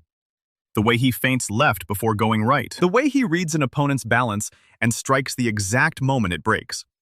Baek doesn't have any of that. He's all numbers, all data, all analysis. Jun-ho is all experience. He lets Baek land a hit. The punch takes him in the ribs, the same cracked ribs that have been screaming since floor 0. Pain explodes through his chest. His vision whites out for a heartbeat. But it's worth it, because Baek overextended. Jun-ho drops low, sweeps Baek's legs, and drives his knee into the copy hunter's chest. Baek hits the ground hard. His head bounces off the stone. Jun-ho pins him there, one hand on his throat, the other raised in a fist. He asks if Baek is done. Baek laughs. Blood is running from the corner of his mouth, but he's still smiling. He says Jun-ho still doesn't get it. He says the administrator doesn't care about winning a single fight. The administrator cares about control, about the tower's logic, about making sure no one breaks the rules. Baek says Jun-ho's power is a threat to everything the tower is built on. The administrator will never stop coming.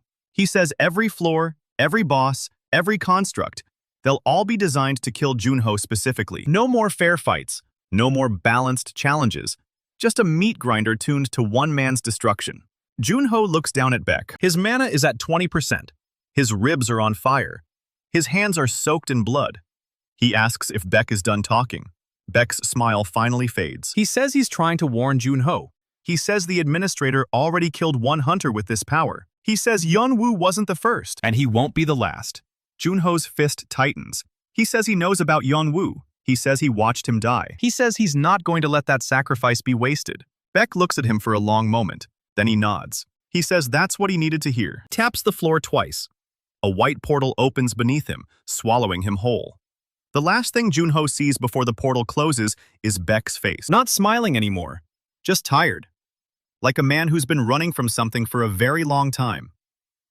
The arena is silent. Jun-ho stands up. His legs are shaking. His mana is at 19%. Ha-eun is still unconscious. Min-seo is staring at the spot where Baek disappeared. He asks what just happened. Jun-ho says Baek was testing him. He says the administrator wanted to see if Jun-ho would break, if he'd surrender, if he'd take the deal. And now they have their answer. He looks at the forward gate. It's already open. Floor 11. Waiting. He says they're going to keep climbing. He says the administrator can throw everything he has at them. Constructs, enforcers, copy hunters, floor bosses tuned to kill. It doesn't matter. Jun-ho is going to reach the top. And when he does, he's going to look the administrator in his blank porcelain face. And he's going to make him regret ever flagging an anomaly. Min-seo hauls Ha-eun onto his shoulder again. He doesn't say anything.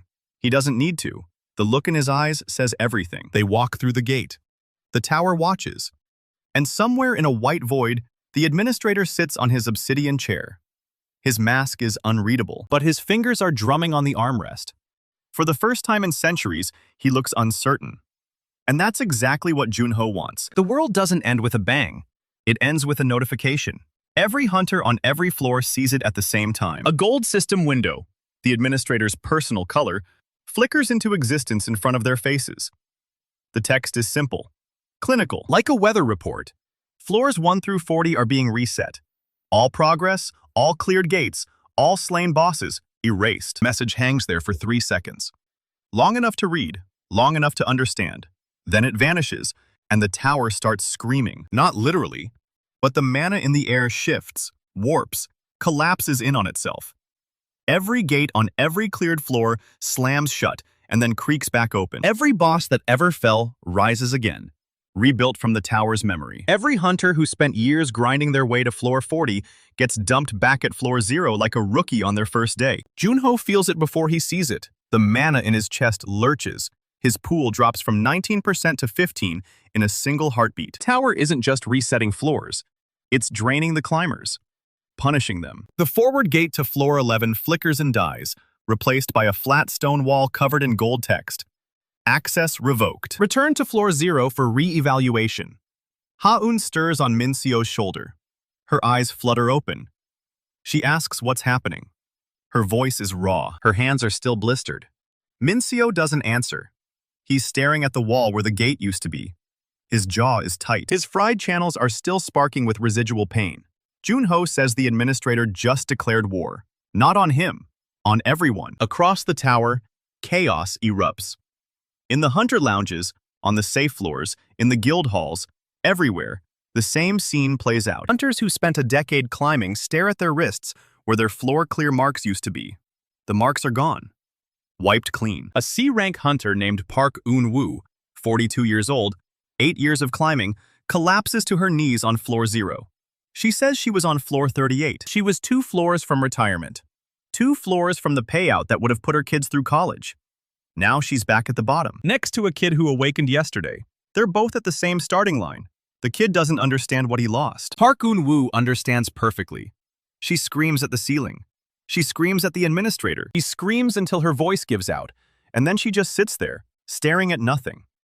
She's not alone. By the end of the first hour, floor 0 is packed. Thousands of hunters who were scattered across 40 floors are now crammed into a single lobby, shoulder to shoulder, rank by rank, from S-rank veterans to fresh E-rank rookies. The tower's logistics were never designed for this. Food, water, medical supplies, all of it was staged on the safe floors. Floors that no longer exist. The supply caches are gone. The infirmaries are gone. The guild staging areas are gone. Everything above floor 0 is a locked door, and the only key is climbing it all again. Jun-ho's party arrives at floor 0 through a forced portal. The landing is rough.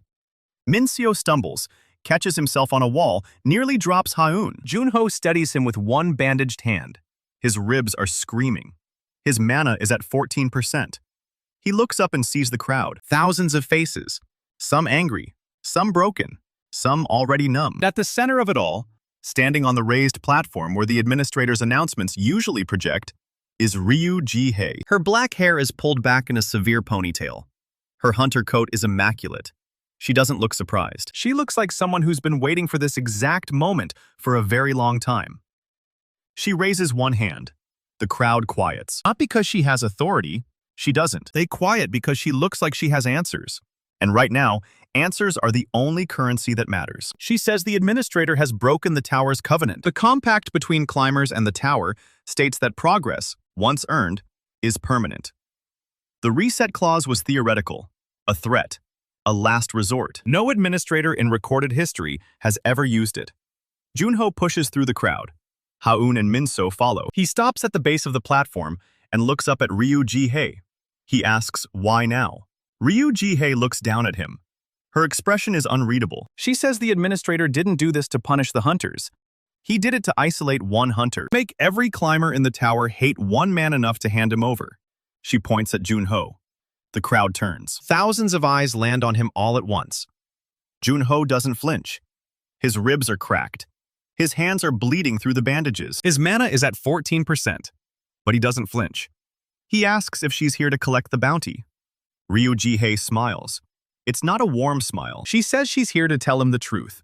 The administrator isn't the top of the food chain. He's a puppet. The tower's core, a sentient crystal buried at the heart of the structure, is the real power. The administrator is just its voice, its hands, its mask. The core adapts. That's its function. It sees a threat and it rewrites reality to neutralize it. Jun-ho's power broke its math. 10,000 times normal mana. The core can't compute it, can't balance it, can't design a floor that counters it without breaking every other floor in the process. So the core did the one thing it could do. It reset the board, wiped the game, forced a restart, and now it's waiting. The crowd is restless. Someone in the back yells that this is Jun-ho's fault. Another voice joins in. Then another. The mob logic is simple. One man, one anomaly, one problem. Remove the problem, get your progress back. Park Eun-woo is on her feet now. Her eyes are red. She's looking at Jun-ho like he personally stole her retirement. Jun-ho climbs onto the platform. His legs are shaky. His mana is dripping lower by the minute. The cooldown on his full multiplier is still ticking. He's got nothing in the tank but words. He looks at the crowd. Not down at them. At them. Eye level. He says he knows what they're thinking. He says they're thinking if they hand him over, the administrator will restore everything. The floors. The prosperity. The payouts. He says they're wrong. He points at the stone wall where the gates used to be. He says the administrator didn't just reset 40 floors. He broke the covenant. The one rule that made climbing worth the risk. The one promise that said your work meant something. He says if they hand him over today, what stops the administrator from resetting everything again tomorrow? What stops him from picking another hunter, another anomaly, another excuse? He says the tower's logic isn't a system of rules. It's a system of control. And control doesn't stop when you give it what it wants. It just asks for more. The crowd is quiet now, not convinced, but listening. Jun-ho presses the advantage. His mana is at 12%. His voice is steady. He says he's going to climb again, from floor 1, all the way to the core, and when he gets there, he's not going to beat it, he's going to break it. The logic, the adaptation, the administrator's leash, all of it. He says he can't do it alone. He says if anyone in this crowd wants their progress back for real, not as a gift from a puppet in a mask, but as something permanent, something that can't be taken away, then they should climb with him. A long silence. Park Eun-woo stares at him. Her hands are shaking. She asks what makes him different from every other hunter who thought they could beat the tower. Jun-ho looks at her. He says nothing. He says he's not different. He's just angry. And right now, anger is the only thing the tower can't adapt to. It can't compute spite. It can't balance fury. It can't write a patch for a room full of hunters who refuse to quit. Park Eun-woo's jaw tightens. She doesn't say yes. She stops glaring at him. And in a crowd of thousands, that's a start. Min-seo hauls himself onto the platform. His channels are still fried. He can barely stand. But he stands next to Jun-ho anyway. He says he's in. Ha-eun climbs up next. Her hands are wrapped in bandages now, but she holds them up anyway. She says she's been in since day one. The crowd watches. A few hunters near the back start murmuring. Not agreement. Not yet. But the math is changing. Jun-ho isn't just an anomaly anymore. He's a rallying point.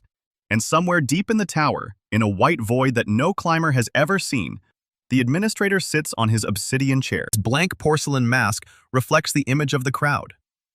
His fingers stop drumming on the armrest. For the first time in centuries, the tower's core sends him a command he doesn't know how to execute.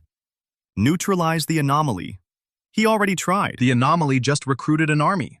Jun-ho stays on the platform for another hour. He doesn't give speeches. He doesn't make promises. He just talks to people, one at a time. Park Eun-woo first. Then a B-rank tank named Yoon Seok, who lost his entire guild in the reset. Then a healer named Choi Mi-young, who was 3 floors from unlocking her ultimate skill. They all ask the same question. How do they know he won't abandon them the way the tower did? Jun-ho gives the same answer every time. He says he can't promise he'll win. He can't promise the tower won't break him. He says the only thing he can promise is that if he goes down swinging. And he won't leave anyone behind unless they choose to stay. It's not a perfect answer. It's not even a good one. But it's honest. And after years of the tower's cold, clinical logic, honesty feels like a weapon. By the time the artificial lights of Floor Zero dim to simulate nightfall, Jun-ho has a coalition. Small. Fragile. 37 hunters, ranging from E rank to A rank. Not enough to storm the core, but enough to start climbing. enough to make the administrator notice. Enough to prove that the tower's logic has a flaw it can't patch. The flaw is choice. The tower can reset floors. It can rewrite bosses. It can drain mana and break bodies. But it can't make hunters stop choosing to fight. That's the one variable the core can't control. And Jun-ho is going to shove that variable down its throat until it chokes. Ryu Ji-hae watches from the edge of the platform. She doesn't join the coalition. Not yet. But she doesn't leave either. She says Jun-ho still doesn't understand what he's facing. She says the core isn't just a machine. It's alive. It learns. It adapts. It's been waiting for a hunter like him for centuries. Someone strong enough to challenge it. Someone predictable enough to break. Jun-ho asks if she's saying he's predictable. She says every hunter is predictable. They all want the same things. Power, glory, revenge. She says the core knows exactly what buttons to push. She says it pushed Yeonwoo's buttons. It pushed Baek's buttons. Will push Jun-ho's buttons too. The question isn't whether it can. The question is what Jun-ho does when it does. Jun-ho looks at his bandaged hands. At 14% mana, they're shaking. He thinks about Yeonwoo, about the lesson he died to teach. Sacrifice isn't about dying. It's about choosing what you're willing to lose, and what you refuse to lose, no matter the cost. He looks up at Ryu Ji-hae. He says the core can push whatever buttons it wants. He says the only button that matters is the one he's already pressed. The one marked keep going. Ryu Ji-hae doesn't smile, but something in her expression shifts. She says she'll be watching. Then she steps back into the crowd and vanishes. Not teleportation. Just the kind of disappearance that comes from years of practice. Min-so asks if they can trust her. Jun-ho says no, but trust isn't the point. She's a source of information, a window into how the core thinks. As long as she keeps talking, he'll keep listening. Ha-eun pulls him aside. Her hands are still blistered, but she's already channeling healing magic into his rib. It's not much. Her reserves are nearly as low as his, but it takes the edge off. She asks if he meant what he said, about breaking the tower's logic. He says he meant every word. She says good, because if he's going to break the tower's logic, he's going to need something the tower can't compute, something it can't adapt to, something that isn't a spell or a technique or a power multiplier. She looks at the 37 hunters gathered behind him. Some are scared. Some are angry. All of them are still here. She says he's already got it. Jun-ho follows her gaze. He sees the same thing she sees. 37 hunters who had every reason to blame him and chose not to. 37 people who looked at the tower's worst threat and said no. That's not power. That's not strategy. That's not something the core can patch out of existence. It's loyalty. And loyalty is the one variable the administrator never learned to balance. The artificial lights dim to full darkness. Floor 0 goes quiet. Tomorrow the climb begins again. From Floor 1. With a coalition. with a plan. 37 hunters who just chose a side. Jun-ho closes his eyes. His mana is at 15% now, ticked up 1 point from Ha-eun's healing. His ribs are still cracked. His hands are still bandaged. Everything below floor 40 is still locked. But for the first time since Yeonwoo died, Jun-ho doesn't feel like he's climbing alone. He feels like he's leading an army, and somewhere in the white void, the administrator's mask is still unreadable. But his hands haven't moved in 3 hours. He's not issuing commands. He's not resetting floors. He's just watching. Watching a D-rank hunter with 14% mana do the one thing the tower's logic said was impossible. Make the hunters believe. That's the crack in the system. The variable the core can't balance. The anomaly that can't be flagged and neutralized. And Jun-ho is going to drive a wedge straight into it until the whole thing shatters. Jun-ho opens his eyes. The lights haven't come back up, but something else has. A glow. Faint. Pulsing beneath the floor like a heartbeat trapped in glass. It takes him 5 seconds to realize what he's looking at. The tower's core isn't hidden. It's right there. Floor 0 was never a lobby. It was a lid. The ground beneath the Coalition's feet is transparent now. Sheets of crystal spreading outward from a central point that pulses with white light. Seo whispers that it's massive. It is. The crystal stretches down farther than the eye can follow. A pillar of pure, cold logic sunk straight into the earth. Ha-eun grabs Jun-ho's arm. Her grip is weak. Her mana is nearly gone. But her eyes are steady. She says this is it. The thing the administrator answers to. Jun-ho nods. He tells the coalition to spread out. No clustering. The core adapts to patterns. The hunters move. 37 of them, fanning out across the crystal floor.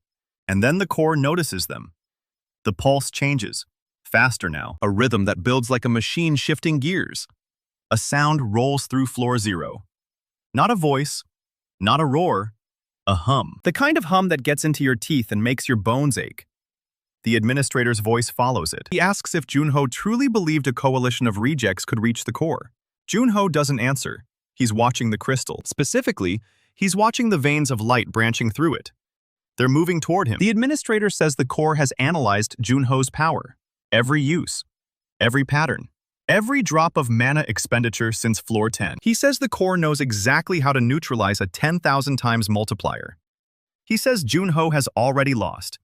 He just hasn't felt it yet. The humming stops. And then the crystal screams. Not a scream of pain, a scream of data. The floor splits open. From the fissures rise shapes made of the same crystalline substance as the core, but jagged, unfinished. Humanoid outlines with too many limbs and no faces. Ha-eun counts 6 of them, then 12, then 30. They mirror the coalition's positions perfectly. The administrator says the core adapts. It always adapts. It can't be beaten. It can only be obeyed. One of the constructs lunges. Jun-ho meets it head-on. His fist, still bandaged, connects with its chest. The impact sends cracks spidering through the crystal. But the construct doesn't fall. It absorbs the blow, and then it hits him back with exactly the same force. Jun-ho flies 20 feet and slams into the transparent floor. His ribs scream. His vision doubles. Ha-eun shouts his name. The construct that hit him is already changing. Its jagged edges smooth out. Its limbs shorten. Its posture shifts. It's learning his fighting style. Seo tries to amplify one of the A-rank hunters, but his channels are still fried. The backlash drops him to his knees. The hunter he was trying to help gets hit by 2 constructs at once. She goes down hard. Jun-ho forces himself up. His mana is at 28%. The cooldown on his full multiplier is still ticking. He can't overpower these things. That's the point. The core adapted to his power before he even reached it. Every construct out there is a mirror. Not of his face, of his strength. Ha-eun is healing the downed hunter. Her hands are glowing, but the glow is faint. She's running on fumes. And then one of the constructs breaks formation. It doesn't go for Jun-ho. It goes for her. Jun-ho sees it happen in slow motion, the construct's arm reforming into a blade. Ha-eun's head turning, eyes widening. Seo screaming her name. Jun-ho moves faster than he's ever moved. He crosses the distance in 2 steps.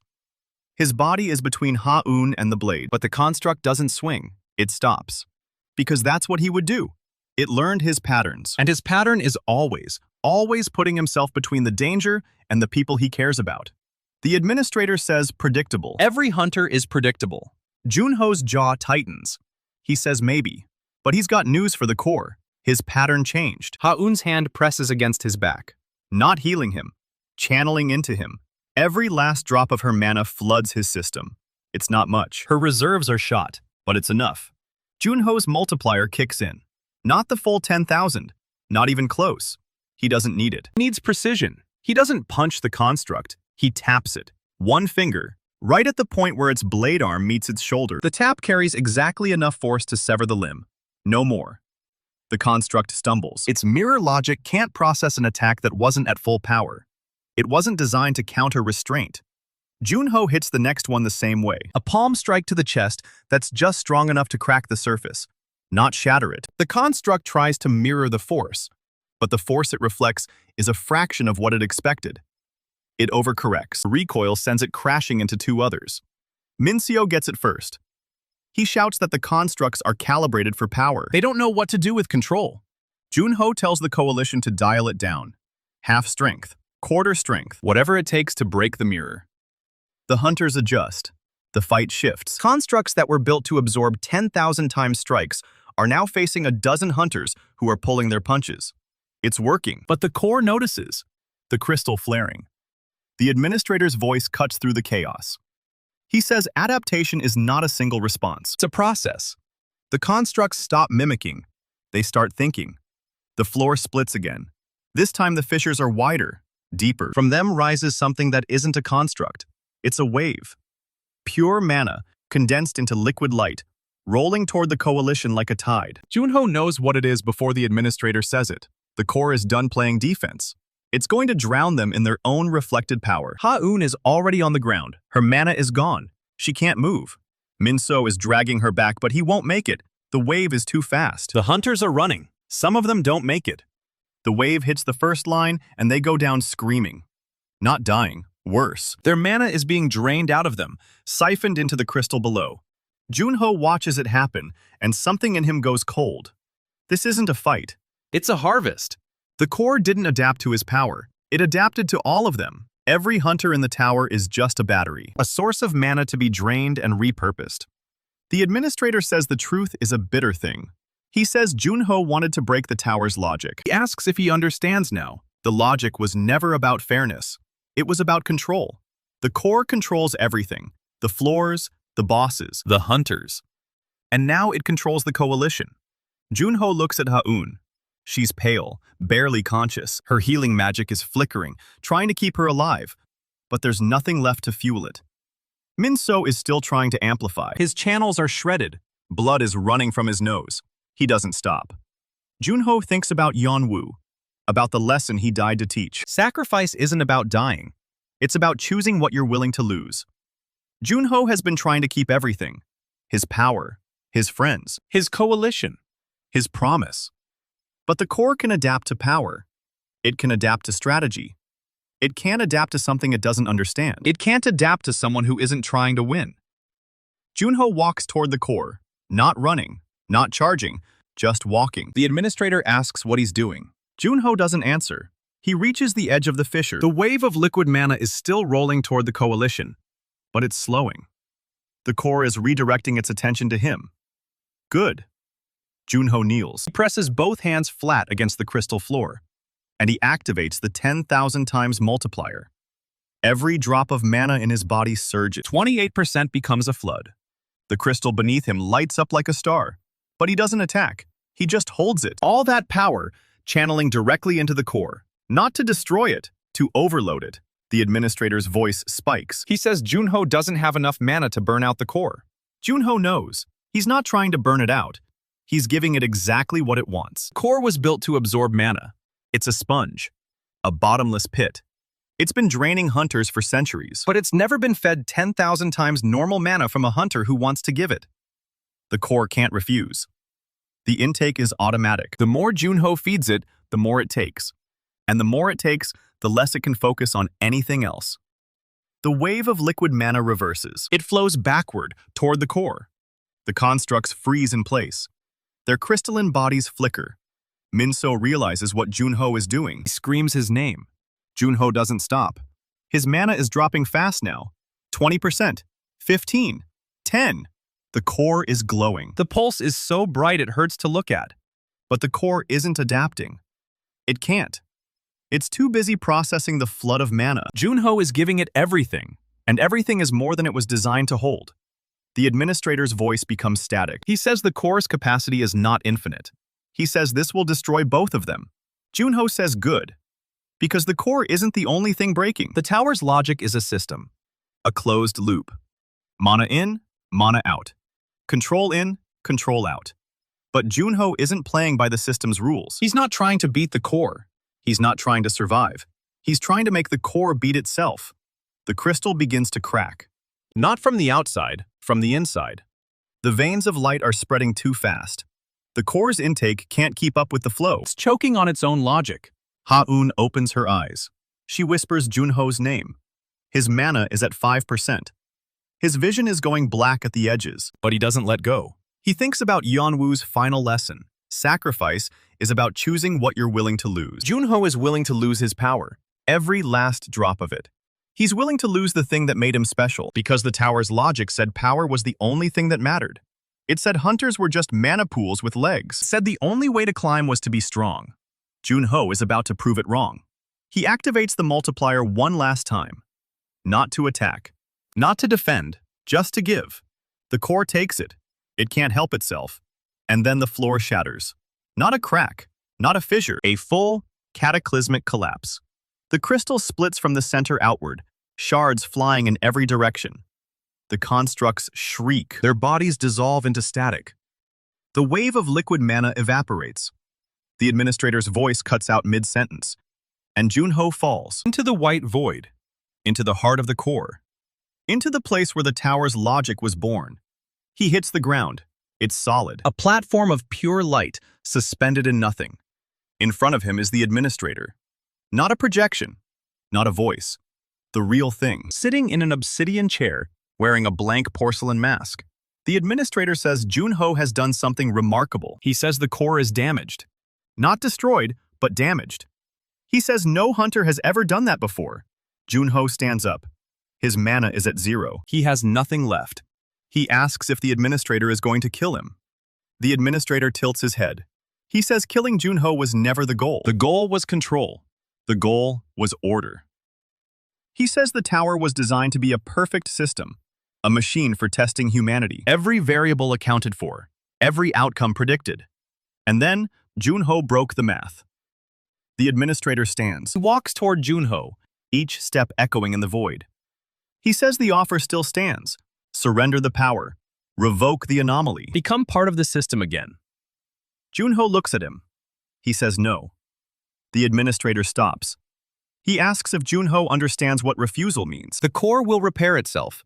The floors will reset again. The hunt will continue forever. Jun-ho says he's counting on it. Because the core isn't the only thing that can adapt. He turns his back on the administrator. He walks toward the edge of the platform. And he jumps. Not into the void. Into the crack he made. The fracture in the core's logic. The one place the administrator can't follow. Because it's the one place the tower's rules don't apply. Jun-ho falls through the crack. Behind him, the administrator's mask cracks down the middle. Jun-ho doesn't hit the ground. He doesn't hit anything. For a long moment, there's just the fall. White void. No up, no down, no air. His back slams into solid stone, and the world rushes back in. He's on floor 0. The crowd of hunters is still there. Thousands of them, frozen mid-panic. Ryuji-hei stands on the platform, her hand still raised from quieting them. Ha-eun is on her knees, her eyes red, staring at the empty spot where the core used to be. She sees him first. She doesn't scream. She just runs. Min-so is half a step behind her, fried channels and all, limping like a broken toy. Our boy tries to sit up. His ribs remind him they're cracked. His hands remind him they're bloody. And something else is different. The hum under his skin. The constant pressure of multiplied mana. It's gone. He reaches for it and nothing answers. Ha-eun drops to her knees beside him and grabs his face. She's crying. She's also furious. She tells him he's the stupidest hunter she's ever met. And if he ever does that again, she'll kill him herself. Jun-ho grins. He says he promises. Min-seo punches him in the shoulder, light, because the kid can barely move his arm. He asks if it worked. Jun-ho looks up. The crystal floor that showed the core is dark now. The pulse is gone. The constructs are gone. The wave of liquid mana that drained everyone is just memory. He says it worked. The crowd hears him. The words spread through floor 0 faster than any system message. A D-rank hunter from the back yells that the core is dead. Another says the tower's no longer draining mana. Park Eun-woo, the hunter who collapsed from floor 38, pushes herself up on her elbows and laughs. It's a wet, exhausted laugh. She says she can feel the difference.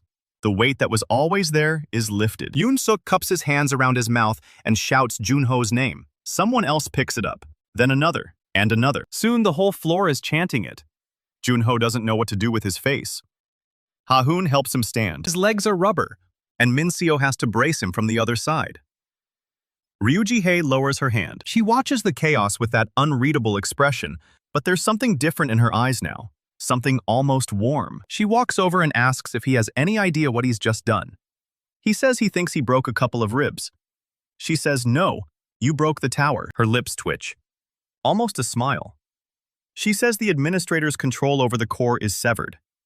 She says she never thought she'd see the day. And she looks up at the ceiling, the endless dark above floor 0, and says something is happening. A crack of light splits the darkness overhead. A deep, grinding rumble shakes the floor. It's a sound like the tower is exhaling. And then the gold system windows start appearing. Every hunter's HUD lights up at the same time. The text isn't the cold, precise language of the administrator. This is different. The words are simpler. Floors 1 through 40 have been reset. All restrictions lifted. Tower logic reinitializing. No threats. No errors. No anomaly detected. Just a quiet, neutral announcement. And then another window appears. Min-seo reads it out loud. It says the tower will now open all gates to all hunters. No more one-party limits. No more adaptive bosses designed to kill specific climbers. Tower is about to become a real challenge. Fair. Jun-ho stares at the window.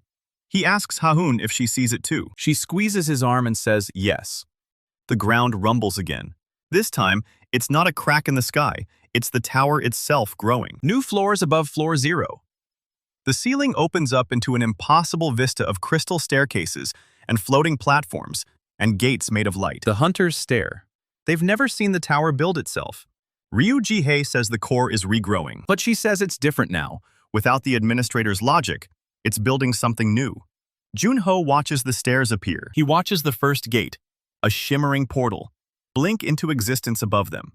There's no frozen lightning, no cathedral of black glass. This gate is just a gate.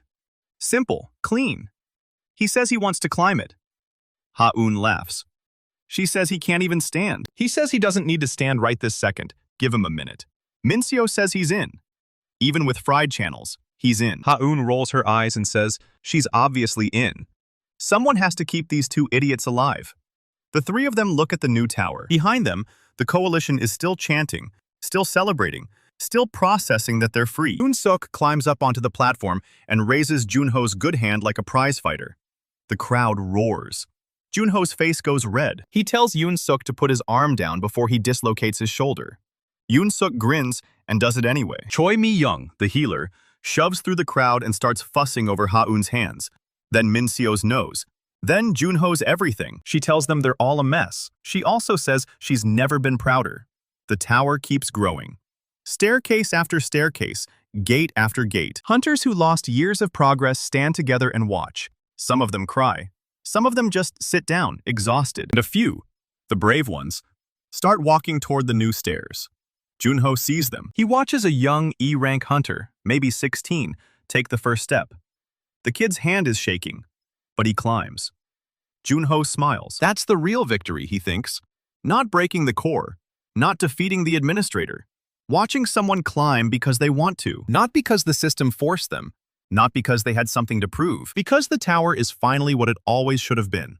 A challenge, not a cage. He turns back to his party, his real party, the ones who stuck with him through every reset and every trap. He says his power is still there. The multiplier is still active. He says the multiplier is still active. He's still a D-rank hunter with cracked ribs and bandaged hands, but with his multiplier still active. He asks if they still want to climb with him. Ha-hoon looks at him like he's an idiot. She says his power was never why she followed him. Min-seo says the same. He says it was always about the way Jun-ho refused to quit. Ryuji-hei steps forward. She says she spent years watching hunters try to game the tower. She says Jun-ho is the first one who tried to free. She says she's not done watching. She'll climb too. The five of them, Jun-ho, Ha-eun, Min-so, Ryuji-hei, and a still battered but beaming Park Eun-woo, look up at the new tower. The first gate glows softly above them. No lock icon, no red text, no administrator. Jun-ho takes a step. His ribs scream. His hands throb. He's got 0 mana and a body held together by bandages and spite. But he's smiling. He says the view better be worth it, and he starts to climb.